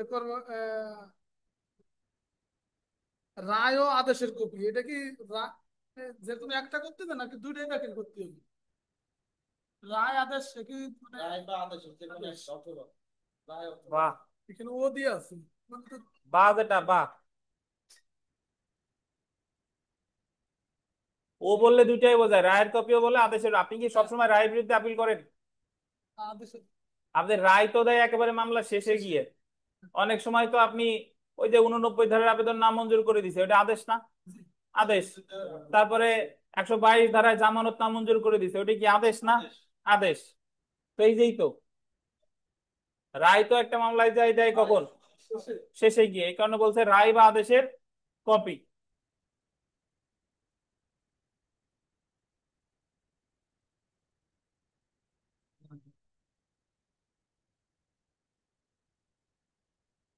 দেখেন, আপিল আদালতের ক্ষমতা গুরুত্বপূর্ণ।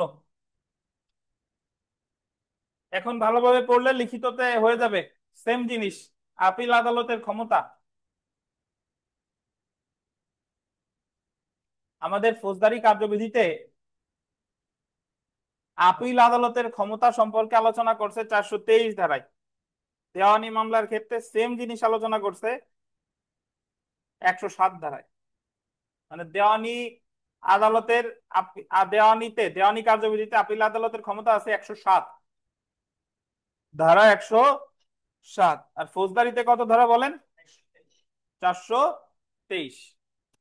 দেখি তানবীর, মনে আছে কিনা যে দায়রা আদালত মৃত্যুদণ্ড দিলে ডেথ রেফারেন্স হাইকোর্টে পাঠায় কত ধারায়? 474 ধারা 474। 474 না, 374। আর 374 374। ডেথ রেফারেন্স পাওয়ার পর অধিকতর অনুসন্ধান বা সাক্ষ্য গ্রহণ করে কত ধারায়? আর 375 375। এরপর ডেথ রেফারেন্সের সিদ্ধান্ত দিবে কততে? 376 400তে টানতেছে কে? 376। 376 বলছিলাম যে হাইকোর্ট বিভাগ যা খুশি তাই করতে জি। পারে, মনে আছে কিনা আপনাদের? যা খুশি তাই করতে বাড়াইতে পারে, পারে। কমাইতে পারে। আপিল আদালত যা খুশি তাই করতে পারে। উনি আসলে ওনার ক্ষমতার কোনো শেষ নাই। উনি ওই দণ্ড বাড়াইতে পারে, কমাইতে পারে, খালাস দিতে পারে, নতুন বিচারের নির্দেশ দিতে পারে, অন্য যা খুশি তাই করতে পারে। কি নির্মল আবার কি দেখেন?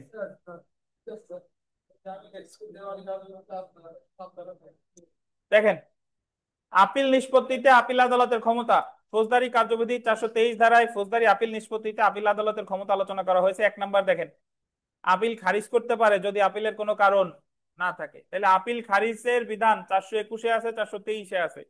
যদি বলে সরাসরি খারিজ, 421। এরপরে দেখেন, খালাস আদেশের বিরুদ্ধে আপিলের ক্ষেত্রে, খালাস আদেশের বিরুদ্ধে আপিল কে করে? পিপি বা নালিশকারী করে। খালাস আদেশের বিরুদ্ধে আপিলের ক্ষেত্রে কি কি পারে দেখেন, খালাস আদেশ বাতিল বা পরিবর্তন করতে পারে, অধিকতর অনুসন্ধানের নির্দেশ দিতে পারে, অভিযুক্তকে পুনরায় বিচারের জন্য নির্দেশ দিতে পারে, অভিযুক্তকে দোষী পেলে আইন অনুযায়ী শাস্তি দিতে পারে। তার মানে কি, যা খুশি তাই পারে, যে উনি বাতিলও করতে পারে, পরিবর্তনও করতে পারে, দণ্ডও দিতে পারে, অধিকতর অনুসন্ধান নির্দেশ দিতে পারে, পুনরায় বিচারেরও নির্দেশ দিতে পারে। এরপরে দেখেন, দণ্ডাদেশের বিরুদ্ধে আপিলের ক্ষেত্রে, দণ্ডাদেশের বিরুদ্ধে আপিল করে কে? আসামি। আসামি করে না? আসামি। তো দণ্ডাদেশের বিরুদ্ধে আপিলের ক্ষেত্রে শাস্তি বাতিল করতে পারে, আসামিকে খালাস বা অব্যাহতি দিতে পারে, পুনরায় আসামিকে বিচার করার আদেশ দিতে পারে, শাস্তি বহাল রাখতে পারে বা শাস্তি কমাতে পারে, ইত্যাদি। তার মানে ওনার হাতে অপশন আছে অনেকগুলা করার, যা খুশি তাই। আপিল করছে দণ্ডাদেশের বিরুদ্ধে, দেখেন দণ্ডাদেশের বিরুদ্ধে আপিল করলে আসামি করে, আসামির খালাস দিতে পারে, অব্যাহতি দিতে পারে, আবার আসামির আবার বিচার করার আদেশ দিতে পারে, শাস্তি বহাল রাখতে পারে, শাস্তি কমাতে পারে, ইত্যাদি। ইত্যাদি মানে কি, মানে ইচ্ছা করলে শাস্তি কি বাড়াইতেও পারে।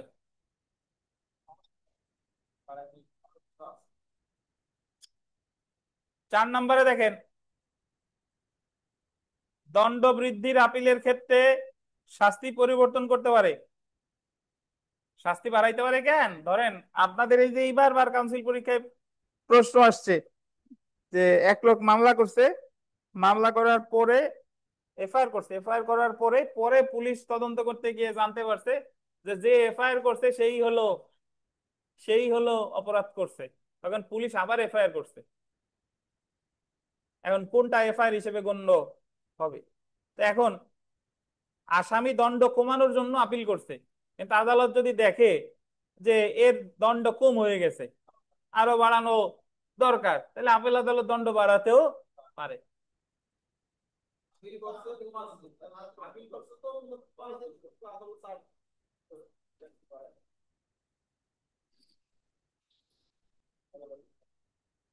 দণ্ড বৃদ্ধির আপিলের ক্ষেত্রে শাস্তি পরিবর্তন করতে পারে, আসামিকে খালাস বা অব্যাহতি দিতে পারে, তাকে পুনরায় বিচারের আদেশ দিতে পারে, শাস্তি বহাল রাখতে পারে, শাস্তির পরিমাণ বাড়াতে বা কমাতে পারে। তাহলে দণ্ড বৃদ্ধির জন্য আপিল করছেন, খালাস দিতে পারে, অব্যাহতি দিতে পারে, পুনরায় বিচারের নির্দেশ দিতে পারে, শাস্তি বহাল রাখতে পারে বা শাস্তির পরিমাণ বাড়াতে বা কমাতে পারে। তাহলে এই জায়গাও যা খুশি তাই পারে।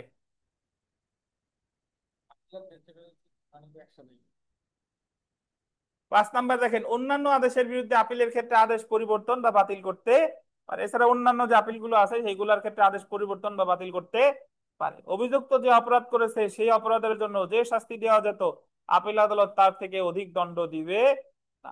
এটার অর্থ হলো, যে অপরাধ করছে সেই অপরাধের জন্য যে সাজা দেওয়া যেত, আপিল আদালত তার থেকে কখনোই বেশি সাজা দিবে না। শুধু এটা না, ধরেন একজন প্রথম শ্রেণী ম্যাজিস্ট্রেট সাজা দিতে পারে সর্বোচ্চ কত পারে বলেন? 5 বছর। ওই প্রথম শ্রেণী ম্যাজিস্ট্রেট 5 বছর, ধরেন সে 1 বছর সাজা দিছে। এখন দণ্ড বৃদ্ধির আপিল করলে আপিল আদালত তো দণ্ড বৃদ্ধির আপিল, প্রথম শ্রেণীর ম্যাজিস্ট্রেটের দণ্ডের বিরুদ্ধে দণ্ড বৃদ্ধির আপিল কোথায় হবে? দায়রা জজের কাছে। দায়রা জজ এই জায়গায় দায়রা জজের তো ক্ষমতাও অসীম, কিন্তু উনি 5 বছরই বাড়াইতে পারবে, কারণ মূল যে বিচারিক আদালত সে দিতে পারতো কত? 5 বছর। তাহলে উনিও বাড়াইতে পারবে সর্বোচ্চ কত? 5। ওনার চেয়ে বেশি দেওয়া যাবে না।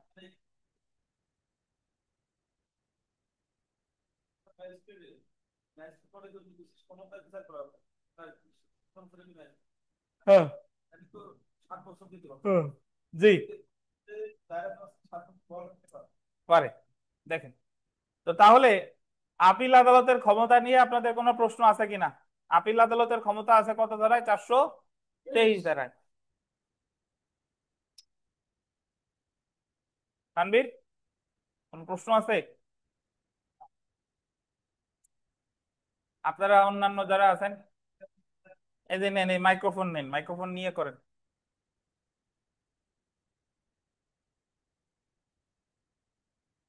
বলেন বলেন। হ্যাঁ। হুম।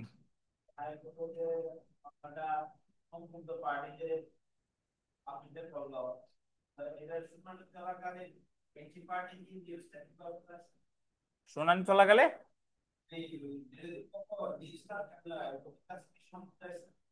সেটা বলছি, একটু আগে বলছিলাম, নোটিশ 422 ধারায় নোটিশ লেখছেন। 422 ধারা বলছি, 422 ধারায় নোটিশ। লেখা হয়েছে কিনা? হ্যাঁ হ্যাঁ,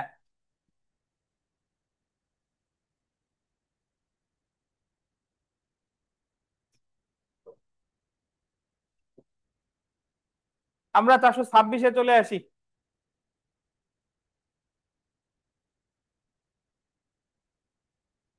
আপিল চলমান থাকলে দণ্ড স্থগিত এবং জামিন দেওয়ার ক্ষমতা, মানে আপনার তো দণ্ড দিয়ে দিছে, এখন আপনি ধরেন মৃত্যুদণ্ড দিয়ে দিছে, যাবজ্জীবন কারাদণ্ড দিয়ে দিছে, এখন আপনি আপিল করবেন। এখন আপনি আপিল করার সাথে সাথে জামিনও চাইতে পারেন, যে যতদিন আপিল চলবে ততদিন আমাকে জামিন দেওয়া হোক। এই যে যে আপিল চলমান থাকা অবস্থায় যে জামিনের বিধান, এই বিধান সম্পর্কে আলোচনা করছে ফৌজদারি কার্যবিধির 426 ধারায়। কত ধারা বলেন? 426। অর্থাৎ আপনার কোনো আসামিকে যদি দণ্ড দিয়ে দেয় আদালত, সবারই তো আর খালাস দেয় না, তাহলে দণ্ড দেওয়ার সাথে সাথে আপনি যদি ভবিষ্যতে জামিন চান, তাহলে জামিন চাইতে হবে কত ধারায়? আপিল আদালতে যায় জামিন চাইলেই জামিন হবে 426 ধারায়। আকিনুর সাহেব লাইট অন করে দেন।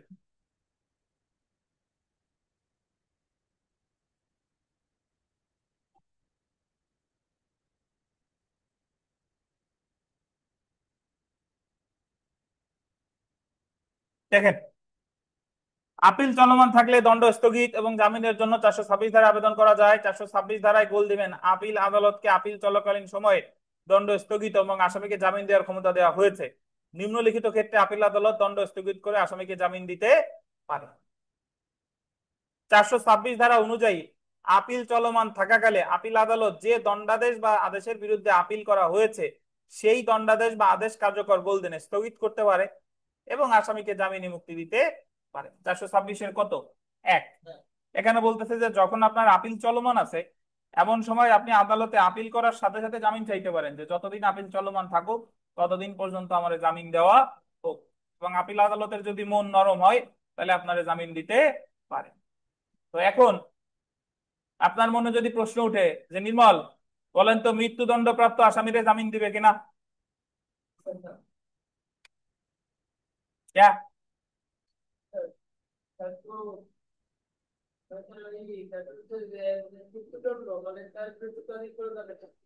কি করা যাবে?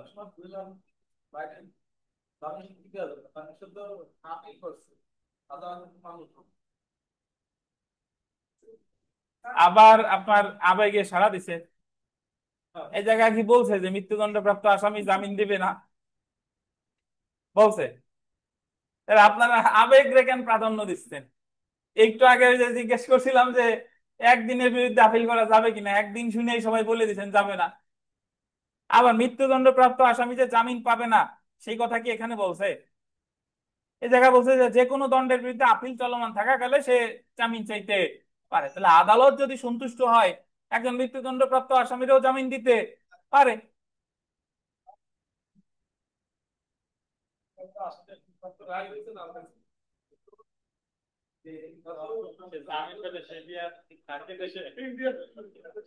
একই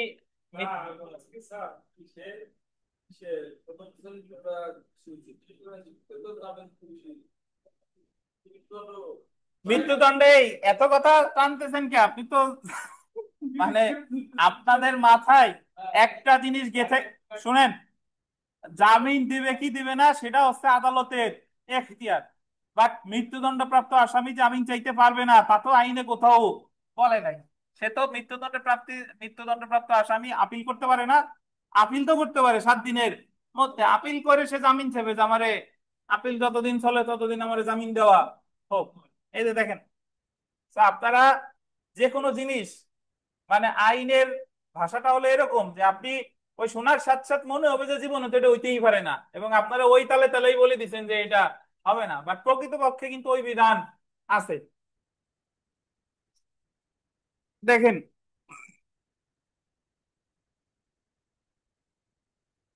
বিচারিক আদালত কর্তৃক কোন ব্যক্তি গোল দিবেন অনধিক 1 বছরের কারাদণ্ডে দণ্ডিত হলে উক্ত দণ্ডাদেশের বিরুদ্ধে আপিলের বিধান থাকলে বিচারিক আদালত যদি মনে করে যে উক্ত ব্যক্তি আপিল দায়ের করতে পারে, তাহলে বিচারিক আদালত উক্ত ব্যক্তিকে গোল দেন জামিনে মুক্তি দিতে পারে। 426(2) ক।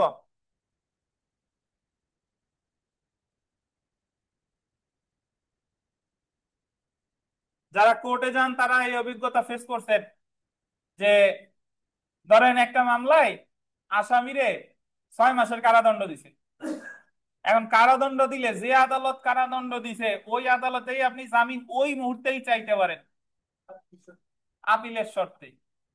এবং ওই তড়িঘড়ি করে ওই তাড়াতাড়ি দরখাস্তখান ওই সময় লেখে। নর্মালি লেখার কথা উকিল সাহেবকে সকালবেলা যে লিখে রাখি যে যদি ওই আহ, হয়, কিন্তু অনেক সময় দেখা যায় যে ওই মুহূর্তেই লেখে, ও ম্যাক্সিমাম সময় ওই মুহূর্তেই লেখে, ওই মুহূর্তেই জামিন শুনানি করলে আদালত জামিন দিতে পারে। তবে এই জামিনটা চাওয়া হয় আপিলের শর্তে, এবং বিচারিক আদালত যদি তারে কারাদণ্ড দেয় সর্বোচ্চ কতদিন, 1 বছর। 1 বছরের কম দিলে আপনি আপিলের শর্তে ওই বিচারিক আদালতে ওই দিনই জামিন চাইতে পারবেন। এবং এই জামিনের মেয়াদটা আপনার আপিল দায়েরের আগ পর্যন্ত। যখন আপনি আপিল দায়ের করবেন তখন এই জামিনের মেয়াদ শেষ, তখন আপিল দায়ের করে আবার আপনার জামিন চাইতে হবে আপিল আদালতে। বুঝতে পারছেন? তাহলে পরীক্ষায় যে প্রশ্নটা আসছে যে বিচারিক আদালতে আপিলের শর্তে জামিন চাওয়া যায় কত ধারায়, 426 ধারায়, বিচারিক আদালত কতদিন দণ্ড দিলে? তানভীর, কত বছর? 1 বছর। অনধিক 1 বছর। কি নির্মল, কোনো কথা আছে? কিছুদিন আগে এই যে ঢাকা 10 কোর্টে এক বিচারক মহোদয় একজন আইনজীবীরে 7 দিনের কারাদণ্ড দিছে, দণ্ডবিধি 228 ধারায়, আদালত অবমাননা।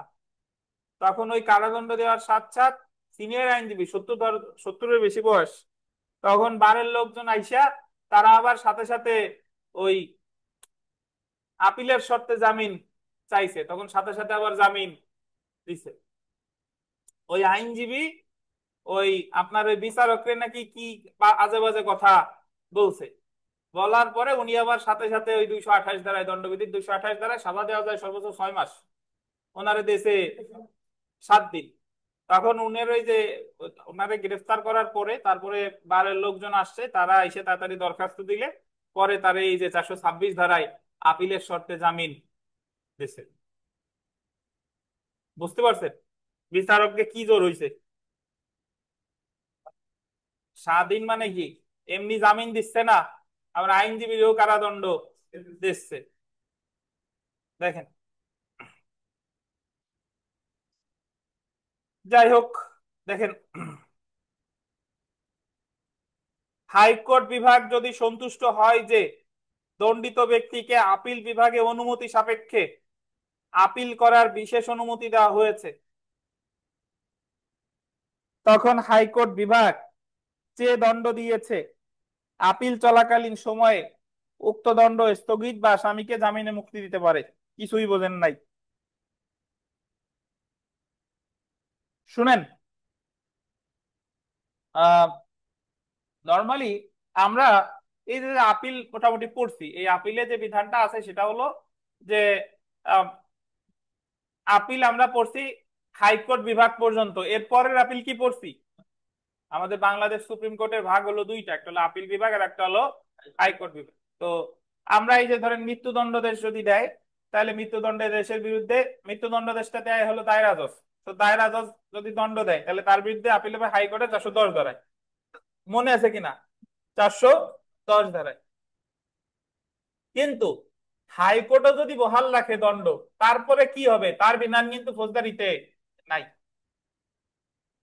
হাইকোর্ট যদি কোনো দণ্ড বহাল রাখে তখন তার বিরুদ্ধে আপিল করা যায় আপিল বিভাগে। কোথায় বলেন? আপিল বিভাগে। কিন্তু আপিল বিভাগে আপিলের কথা আমাদের ফৌজদারি কার্যবিধিতে বলা হয় নাই। আপিল বিভাগে আপিলের কথা বলা আছে বাংলাদেশ সংবিধানের 104 অনুচ্ছেদে, 104 অনুচ্ছেদে। আচ্ছা, তো 104 অথবা 103, যাই হোক 103-এ ভুলে গেছি, দেখ 103। আচ্ছা, তো আপিল বিভাগে আপিল কখনো অধিকার বলে করা যায়, কখনো অধিকার বলে করা যায় না। অধিকার বলে করা যায়, অধিকার মানে বুঝেন, আপনারা আমার এই জায়গা পড়তে আসছেন অধিকার বলে, কারণ আপনারা খান ল একাডেমির স্টুডেন্ট। এই জায়গায় রেগুলার পড়তে আসার জন্য আমার অনুমতি নেওয়ার দরকার নাই। কিন্তু যদি নতুন একজন আসে, সে আইসেই হুট করে বসবে না, অবশ্যই আগে কি নিতে হবে? অনুমতি নিতে হবে। বাংলাদেশ সংবিধানের 103 অনুচ্ছেদে বলা হয়েছে যে মৃত্যুদণ্ড এবং যাবজ্জীবন কারাদণ্ড যদি দেওয়া হয় তাহলে কোনো ব্যক্তি হাই আপিল বিভাগে অধিকার বলে আপিল করতে পারে, এই জায়গায় তার অনুমতি নেওয়ার দরকার নাই। আর যখন অনুমতি নেওয়া হয় তখন সেটার বলে লিভ টু আপিল। লিভ শব্দের অর্থ অনুমতি, লিভ টু শব্দের অর্থ কি? অনুমতি। ধরেন ডিপজলকে মৃত্যুদণ্ডাদেশ দিচ্ছে দায়রা জজ আদালত, ডিপজল আপিল করবে কোথায়? হাইকোর্টে। হাইকোর্টও মৃত্যুদণ্ডাদেশ বহাল রাখছে, তাহলে ডিপজল আপিল করবে কোথায়? আপিল বিভাগে। কোথায়? আপিল বিভাগে। ডিপজল যে আপিল বিভাগে আপিল করলো এটা লিভ টু আপিল বলে না, কারণ মৃত্যুদণ্ডের বিরুদ্ধে অধিকার বলে আপিল করা যায় যায় যায় মৃত্যুদণ্ডের বিরুদ্ধে অধিকার বলেই আপিল করা যায়। আবার যাবজ্জীবন কারাদণ্ড দিলেও অধিকার বলে আপিল করা যায়। কিন্তু যদি এরকম হয় ধরেন যে একজন ব্যক্তিরে ডিপজল যুগ্ম দায়রা জজ 7 বছরের কারাদণ্ড দিছে। কয় বছর? 7 বছর। কারাদণ্ড দেওয়ার সাথে সাথে ও যদি কাঠগড়ায় থাকে আরে কারাগারে নিয়ে যাবে, নিয়ে যাবে কিনা বলেন? এখন তাহলে যুগ্ম দায়রা জজ যদি 7 বছরের কারাদণ্ড দেয় ডিপজল আপিল করবে কোথায়? কত ধারায় করবে? 408 ধারায়। 408 ধারায় যুগ্ম দায়রা জজ 5 বছর পর্যন্ত দিলে দায়রা জজ, 5 বছরের বেশি দিলে হাইকোর্টে। তাহলে হাইকোর্টে আপিল করলো সে কত ধারায়? 408 ধারায়। হাইকোর্টে গিয়ে সে ধরেন জামিন চাইছে, জামিন চাইতে পারে না? পারে। 426 ধারায় যে যতদিন আপিল চলুক আমার জামিন দেওয়া হোক, জামিন দিতেই পারে। এখন আপিলে যেদিন রায় দিবে রায়ে ডিপজলের 7 বছর বহাল রাখছে, 7 বছর। তাহলে ওই দিন যদি ডিপজল সাথে সাথে ডিপজল কোথায় নিয়ে যাবে? কারাগারে নিয়ে যাবে। এখন এই হাইকোর্টে যে রায় বহাল রাখলো 7 বছর, এখন ডিপজলের প্রতিকার কি? আপিল বিভাগে আপিল করে। এখন আপিল বিভাগে সে অধিকার বলে আপিল করতে পারবে না, কারণ এটা তো মৃত্যুদণ্ডও না, এটা যাবজ্জীবন কারাদণ্ড না। তাহলে আপিল বিভাগে আপিল করতে ডিপজলের এখন অনুমতি নেওয়া লাগবে। এটার অনুমতি নেবে কি? আপিল বিভাগের। এটার বলে কি? Leave to appeal. অনুমতি নিছে যে আমার আপিল বিভাগ আপিল করার অনুমতি দেওয়া হোক। তা আপিল বিভাগ বললো যে ঠিক আছে তোমার অনুমতি দেওয়া হলো, তোমার আপিল শোনা হবে। কিন্তু ডিপজল অলরেডি কোথায় আছে? কারাগারে আছে। তখন ডিপজল এসে আবার এই খবর হাইকোর্ট বিভাগে জানাবে যে আমারে আপিল বিভাগে আপিল করার অনুমতি দেওয়া হয়েছে, তো যতদিন পর্যন্ত আপিল বিভাগে আপিল চলমান থাকবে ততদিন পর্যন্ত আমারে জামিনে মুক্তি দেওয়া হবে। এই যে এই লাইনটা পড়েন, আমরা পড়ি দেখেন। হাইকোর্ট বিভাগ যদি সন্তুষ্ট হয় যে দণ্ডিত ব্যক্তিকে মানে ডিপজলকে আপিল বিভাগে অনুমতি সাপেক্ষে লিভ টু আপিল করার বিশেষ অনুমতি দেওয়া হয়েছে, অনুমতিটা দিছে কে? আপিল বিভাগ। তখন হাইকোর্ট বিভাগ যে দণ্ড দিয়েছে আপিল চলাকালীন সময় উক্ত দণ্ড স্থগিত বা আসামিকে জামিনে মুক্তি দিতে পারে। এই জামিনটা দিবে কে? হাইকোর্ট বিভাগ, আপিল বিভাগ না। কিন্তু কে দিবে? হাইকোর্ট। এই কথাটাই বলা আছে 426-2 খ। সহজ না?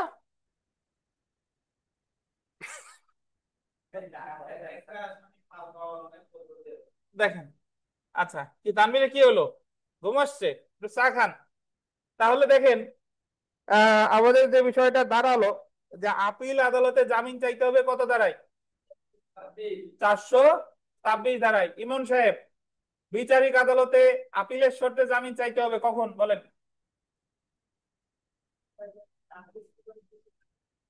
যে কোন প্রেক্ষাপটে সেটা বলেন, ধারা টারা দিয়ে দরকার নাই।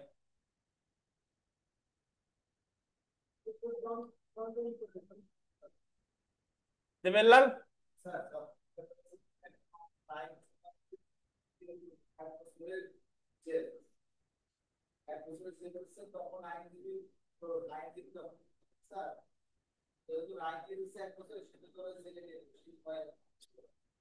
যদি বিচারিক আদালত কাউকে অনধিক 1 বছরের কারাদণ্ড দেয় তাহলে জামিন চাইতে হবে কোথায়? ওই বিচারিক আদালতে চাইতে হবে আপিল দায়েরের শর্তে। এটাও আছে 400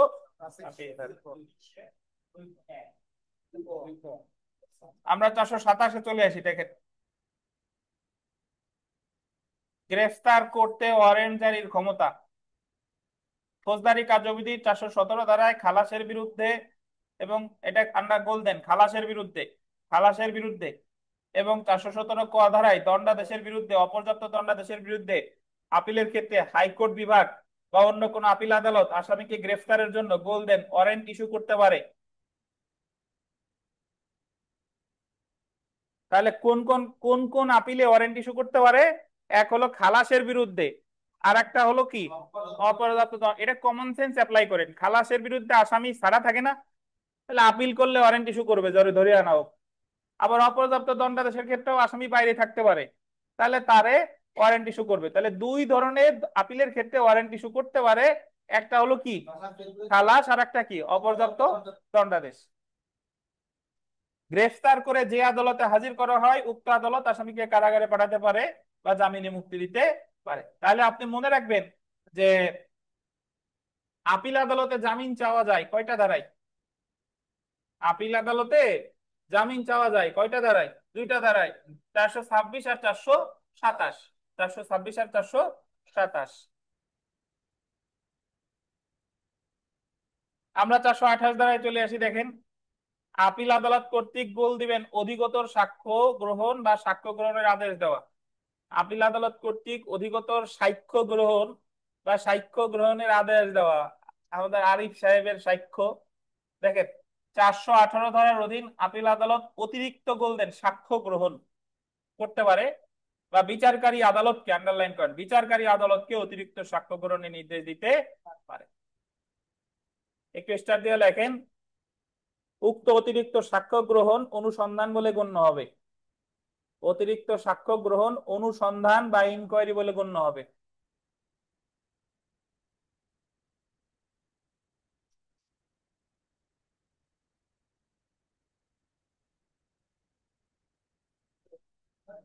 অতিরিক্ত সাক্ষ্য গ্রহণ অনুসন্ধান বা ইনকোয়ারি বলে গণ্য হবে।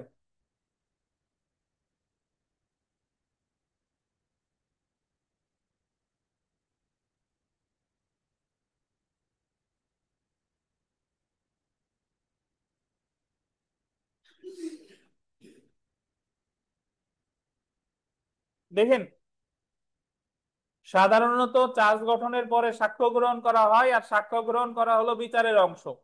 বাট আপিল আদালত যদি সাক্ষ্য গ্রহণ করে বা কাউকে সাক্ষ্য গ্রহণের নির্দেশ দেয়, সেটা আসলে ট্রায়াল বা জুডিশিয়াল প্রসিডিং হিসেবে গণ্য হবে না, সেটা কি হিসেবে গণ্য হবে? অনুসন্ধান হিসেবে গণ্য হবে। জেনে রাখা ভালো। তো একটু চলে আসি, আপিলকারী যখন শেষ পর্যন্ত কারাবাসে বা দ্বীপান্তর কারাদণ্ডে দণ্ডিত হয়, তখন যে সময়ের জন্য সে জামিনে মুক্ত ছিল, দণ্ডের মেয়াদ হিসাবের সময় উক্ত সময় বাদ দিতে হবে।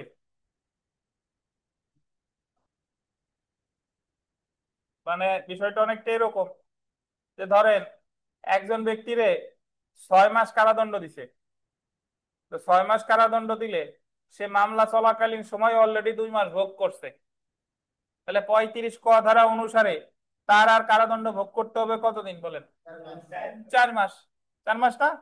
4 মাস। এখন সে আপিল করছে, আপিলে জামিন পাইছে। জামিন পাইলে সে জামিনে মুক্তি ছিল ধরেন 1 বছর। 1 বছর পরে আপিলে ওই 6 মাসই বহাল রাখছে। 6 মাস বহাল রাখছে। এখন যেহেতু বহাল রাখছে, তার এখন সাজা কাটতে হবে। তাহলে আর কতদিন খাটবে সে? জামিনে যতদিন মুক্ত ছিল এই সময়টা কি ওই ওই সময় থেকে বাদ যাবে কিনা? মানে তার কিন্তু ওই 4 মাসই খাটা লাগবে, আর যে যে সময়টা গেছে এই সময়টা কাউন্ট করা হবে না। জামিনে যে কদিন মুক্ত ছিল ওইটুকুর হিসাব বাদ, তুমি যে কদিন জেল খাটছো সেই কদিন খাটাই লাগবে। এই হলো মূল কথা।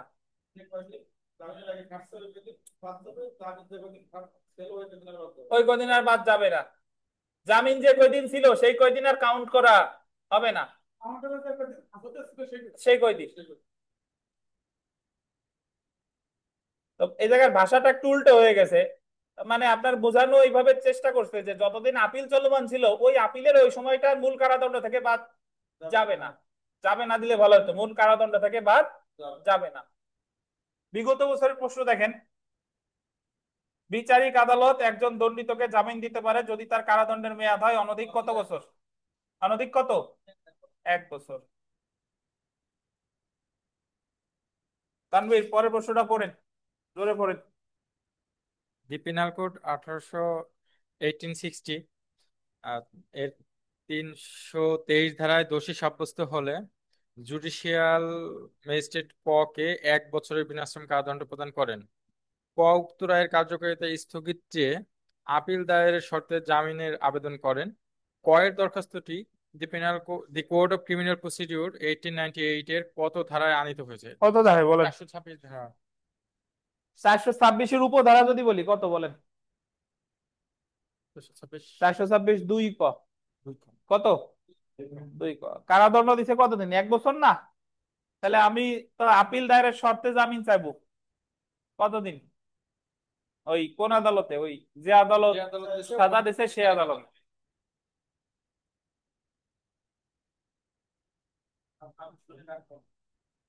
এখানে অন্যান্য বেশ কতগুলা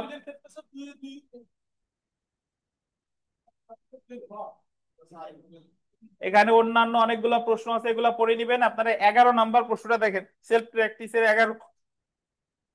11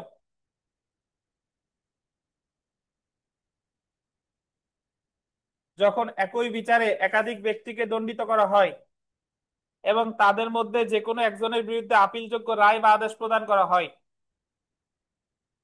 মানে একই বিচারে দণ্ডিত করা হয়েছে কাকে? একাধিক ব্যক্তিকে। যে কোনো একজনের বিরুদ্ধে আপিলযোগ্য রায় বা আদেশ প্রদান করা হয়, সেই ক্ষেত্রে নিম্নলিখিত কোন তথ্যটি সঠিক? দণ্ডিত ব্যক্তিদের সকলে আপিল করতে পারে বা দণ্ডিত ব্যক্তিদের যে কোনো একজন আপিল করতে পারে। ব্যাখ্যাটা দেখেন, যখন একই বিচারে একাধিক ব্যক্তিকে দণ্ডিত করা হয়, একই বিচারে একাধিক ব্যক্তিকে দণ্ডিত করা হয় এবং তাদের মধ্যে যে কোনো একজনের বিরুদ্ধে আপিলযোগ্য রায় বা আদেশ প্রদান করা হয়, তখন তাদের সকলের বা তাদের মধ্যে কোনো একজনের আপিল করার অধিকার আছে, অর্থাৎ দণ্ডিত সকলের পক্ষে একজনের আপিল করার অধিকার 415 ক ধারায় দেওয়া হয়েছে। সকল দণ্ডিত ব্যক্তির পক্ষে একজন আপিল করতে পারে, এটাই বলছে কততে? 415 ক। সকলেও করতে পারে অথবা সকলের পক্ষে একজনও করতে পারে। আমরা চলে আসি আপিল বাতিল, অ্যাবেটমেন্ট অফ আপিল।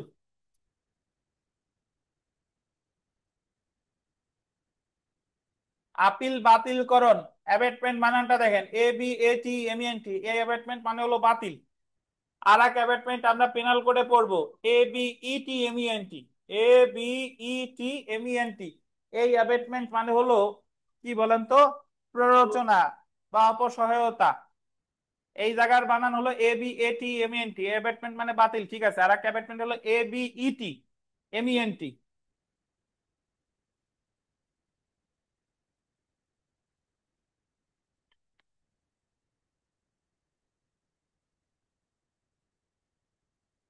শুনেন ভাই, আমাদের ফৌজদারি মামলায় আসামি মারা গেলে মামলা বাতিল। মূল মামলার কথা বলতেছি। ফৌজদারি মামলায় যদি আসামি মারা যায় তাহলে মামলা কি বলেন? বাতিল। কিন্তু ফৌজদারি মামলায় বাদী মারা গেলে মামলা বাতিল হয় না। জিয়ার মামলায় তো সংবাদদাতা মারা গেলে কিছুই যায় আসে না, কারণ জিয়ার মামলা চালায় হলো রাষ্ট্র। আর নালিশি মামলায় যদিও নালিশকারী মারা যায়, তাহলে নালিশকারীর জায়গায় নালিশকারীর বৈধ প্রতিনিধি তারা ওই মামলা চালিয়ে নিয়ে যেতে পারবে। যদিও যদি আপনার প্রশ্ন করা হয় যে এই বিধান কোথায় আছে, এটা আছে বিচারিক নজিরে, কোন সিআরপিসির কোন ধারায় নাই। নালিশি মামলা তার বৈধ প্রতিনিধিরা যে চালিয়ে নিয়ে যেতে পারবে, এটা উচ্চ আদালতের নজিরে আছে, এটা কিন্তু কোনো ধারায় নাই। এখন আমরা আসি আপিলে।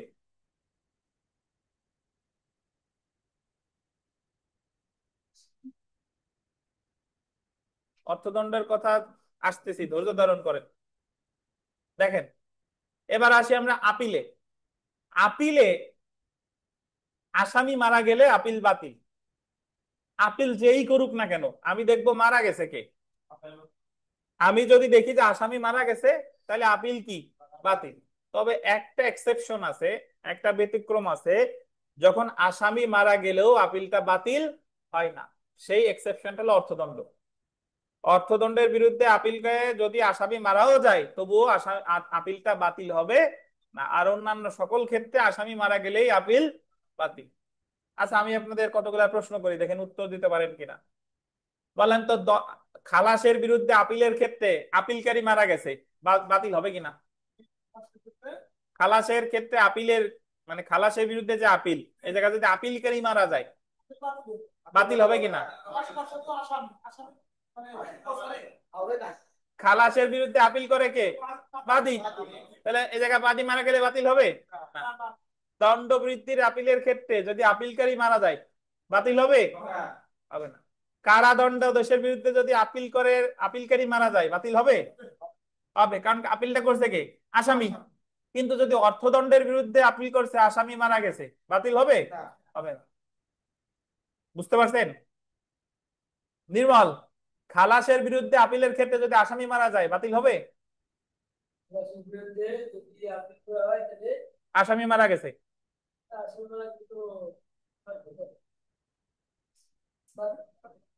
বাতিল। সেইটুক বলেন বাতিল। যদি এইভাবে বলে যে একজন ব্যক্তিরে, একজন চোর রে 2 বছরের কারাদণ্ড 10,000 টাকা জরিমানা করছিল, এখন সে আপিল করছে, সে মারা গেছে, তাহলে এই আপিল বাতিল হবে কিনা? কারাদণ্ডের টুক বাতিল, কিন্তু অর্থদণ্ডের টুক চলবে। বুঝছেন? এ হলো মূল কথা। তাহলে আমার এই জায়গায় অনেক ঘুরাই পেঁচাই লেখা আছে, বাট আমার মনে রাখতে হবে যে আপিল বাতিল, আসামি মারা গেলেই আপিল বাতিল। তবে অর্থদণ্ডের ক্ষেত্রে আসামি মারা গেলেও আপিল বাতিল হবে না। দেখেন, ফৌজদারি কার্যবিধির 431 ধারায় আপিল বাতিলের বিধান আলোচনা করা হয়েছে। 431 ধারায় বলা হয়েছে 417 বা 417 ক ধারার অধীন প্রত্যেকটি আপিল অভিযুক্ত ব্যক্তির মৃত্যুতে চূড়ান্তভাবে বাতিল হবে। অভিযুক্ত ব্যক্তি মানে কে? আসামি। এবং এই অধ্যায়ের অধীন অন্যান্য প্রত্যেকটি আপিল অর্থদণ্ডের বিরুদ্ধে আপিল ব্যতীত, এটা বললেন, অর্থদণ্ডের বিরুদ্ধে আপিল ব্যতীত আপিলকারীর মৃত্যুতে চূড়ান্তভাবে বাতিল হবে। অন্যান্য আপিল বাতিল হবে, অর্থদণ্ডের বিরুদ্ধে আপিল ব্যতীত।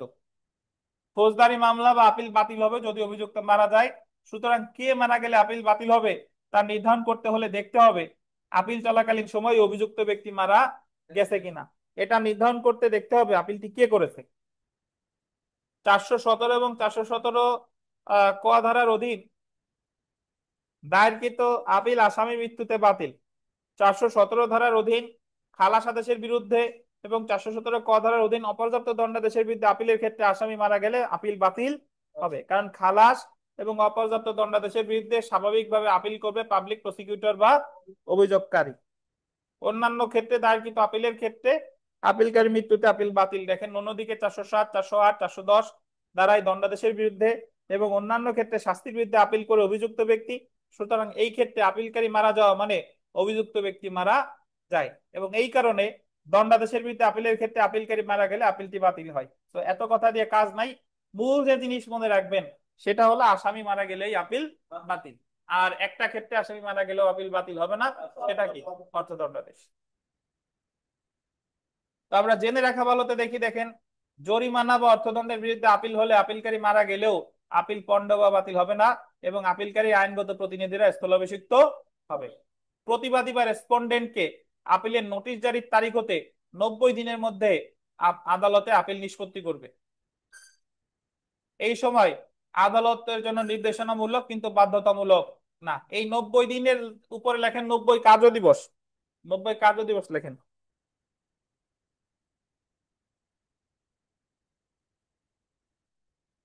এখানে একটা জিনিস শিখে যান, একটু লেখেন, লেখেন, হ্যাঁ লেখেন, যিনি আপিল করেন, একটু লেখেন, যিনি আপিল করেন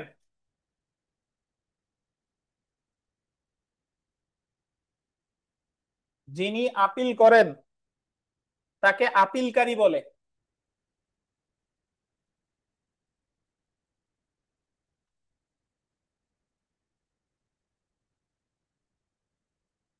এবং যার বিরুদ্ধে আপিল করা হয়, যার বিরুদ্ধে আপিল করা হয়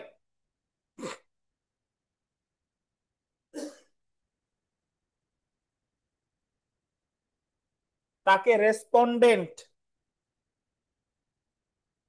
বা প্রতিবাদী বলে।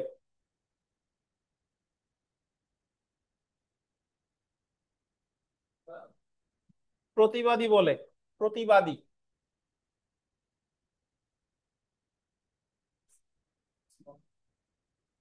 রেসপন্ডেন্ট বা কি বলেন? প্রতিবাদী। তাহলে যিনি আপিল করেন তাকে কি বলে? আপিলকারী। আর যার বিরুদ্ধে আপিল করে রেসপন্ডেন্ট বা ক্ষতিকর। তো এই ছিল আমাদের মোটামুটি আপিল। এখানে বিগত বছরের যে প্রশ্নগুলো আছে এগুলো আপনারা পড়ে ফেলবেন, যদি কোনো প্রশ্ন থাকে আমাকে জিজ্ঞাসা করবেন। আজকে এই পর্যন্তই। নামাজ শেষে আমাদের ক্লাস টেস্ট অনুষ্ঠিত হবে, কেউ যাবেন না। ক্লাস টেস্ট ওই যে 40 মার্কের ক্লাস টেস্ট আছে, আপনার নামাজ পড়ে এসেই পরীক্ষা অনুষ্ঠিত হবে, সবাই থাকবেন।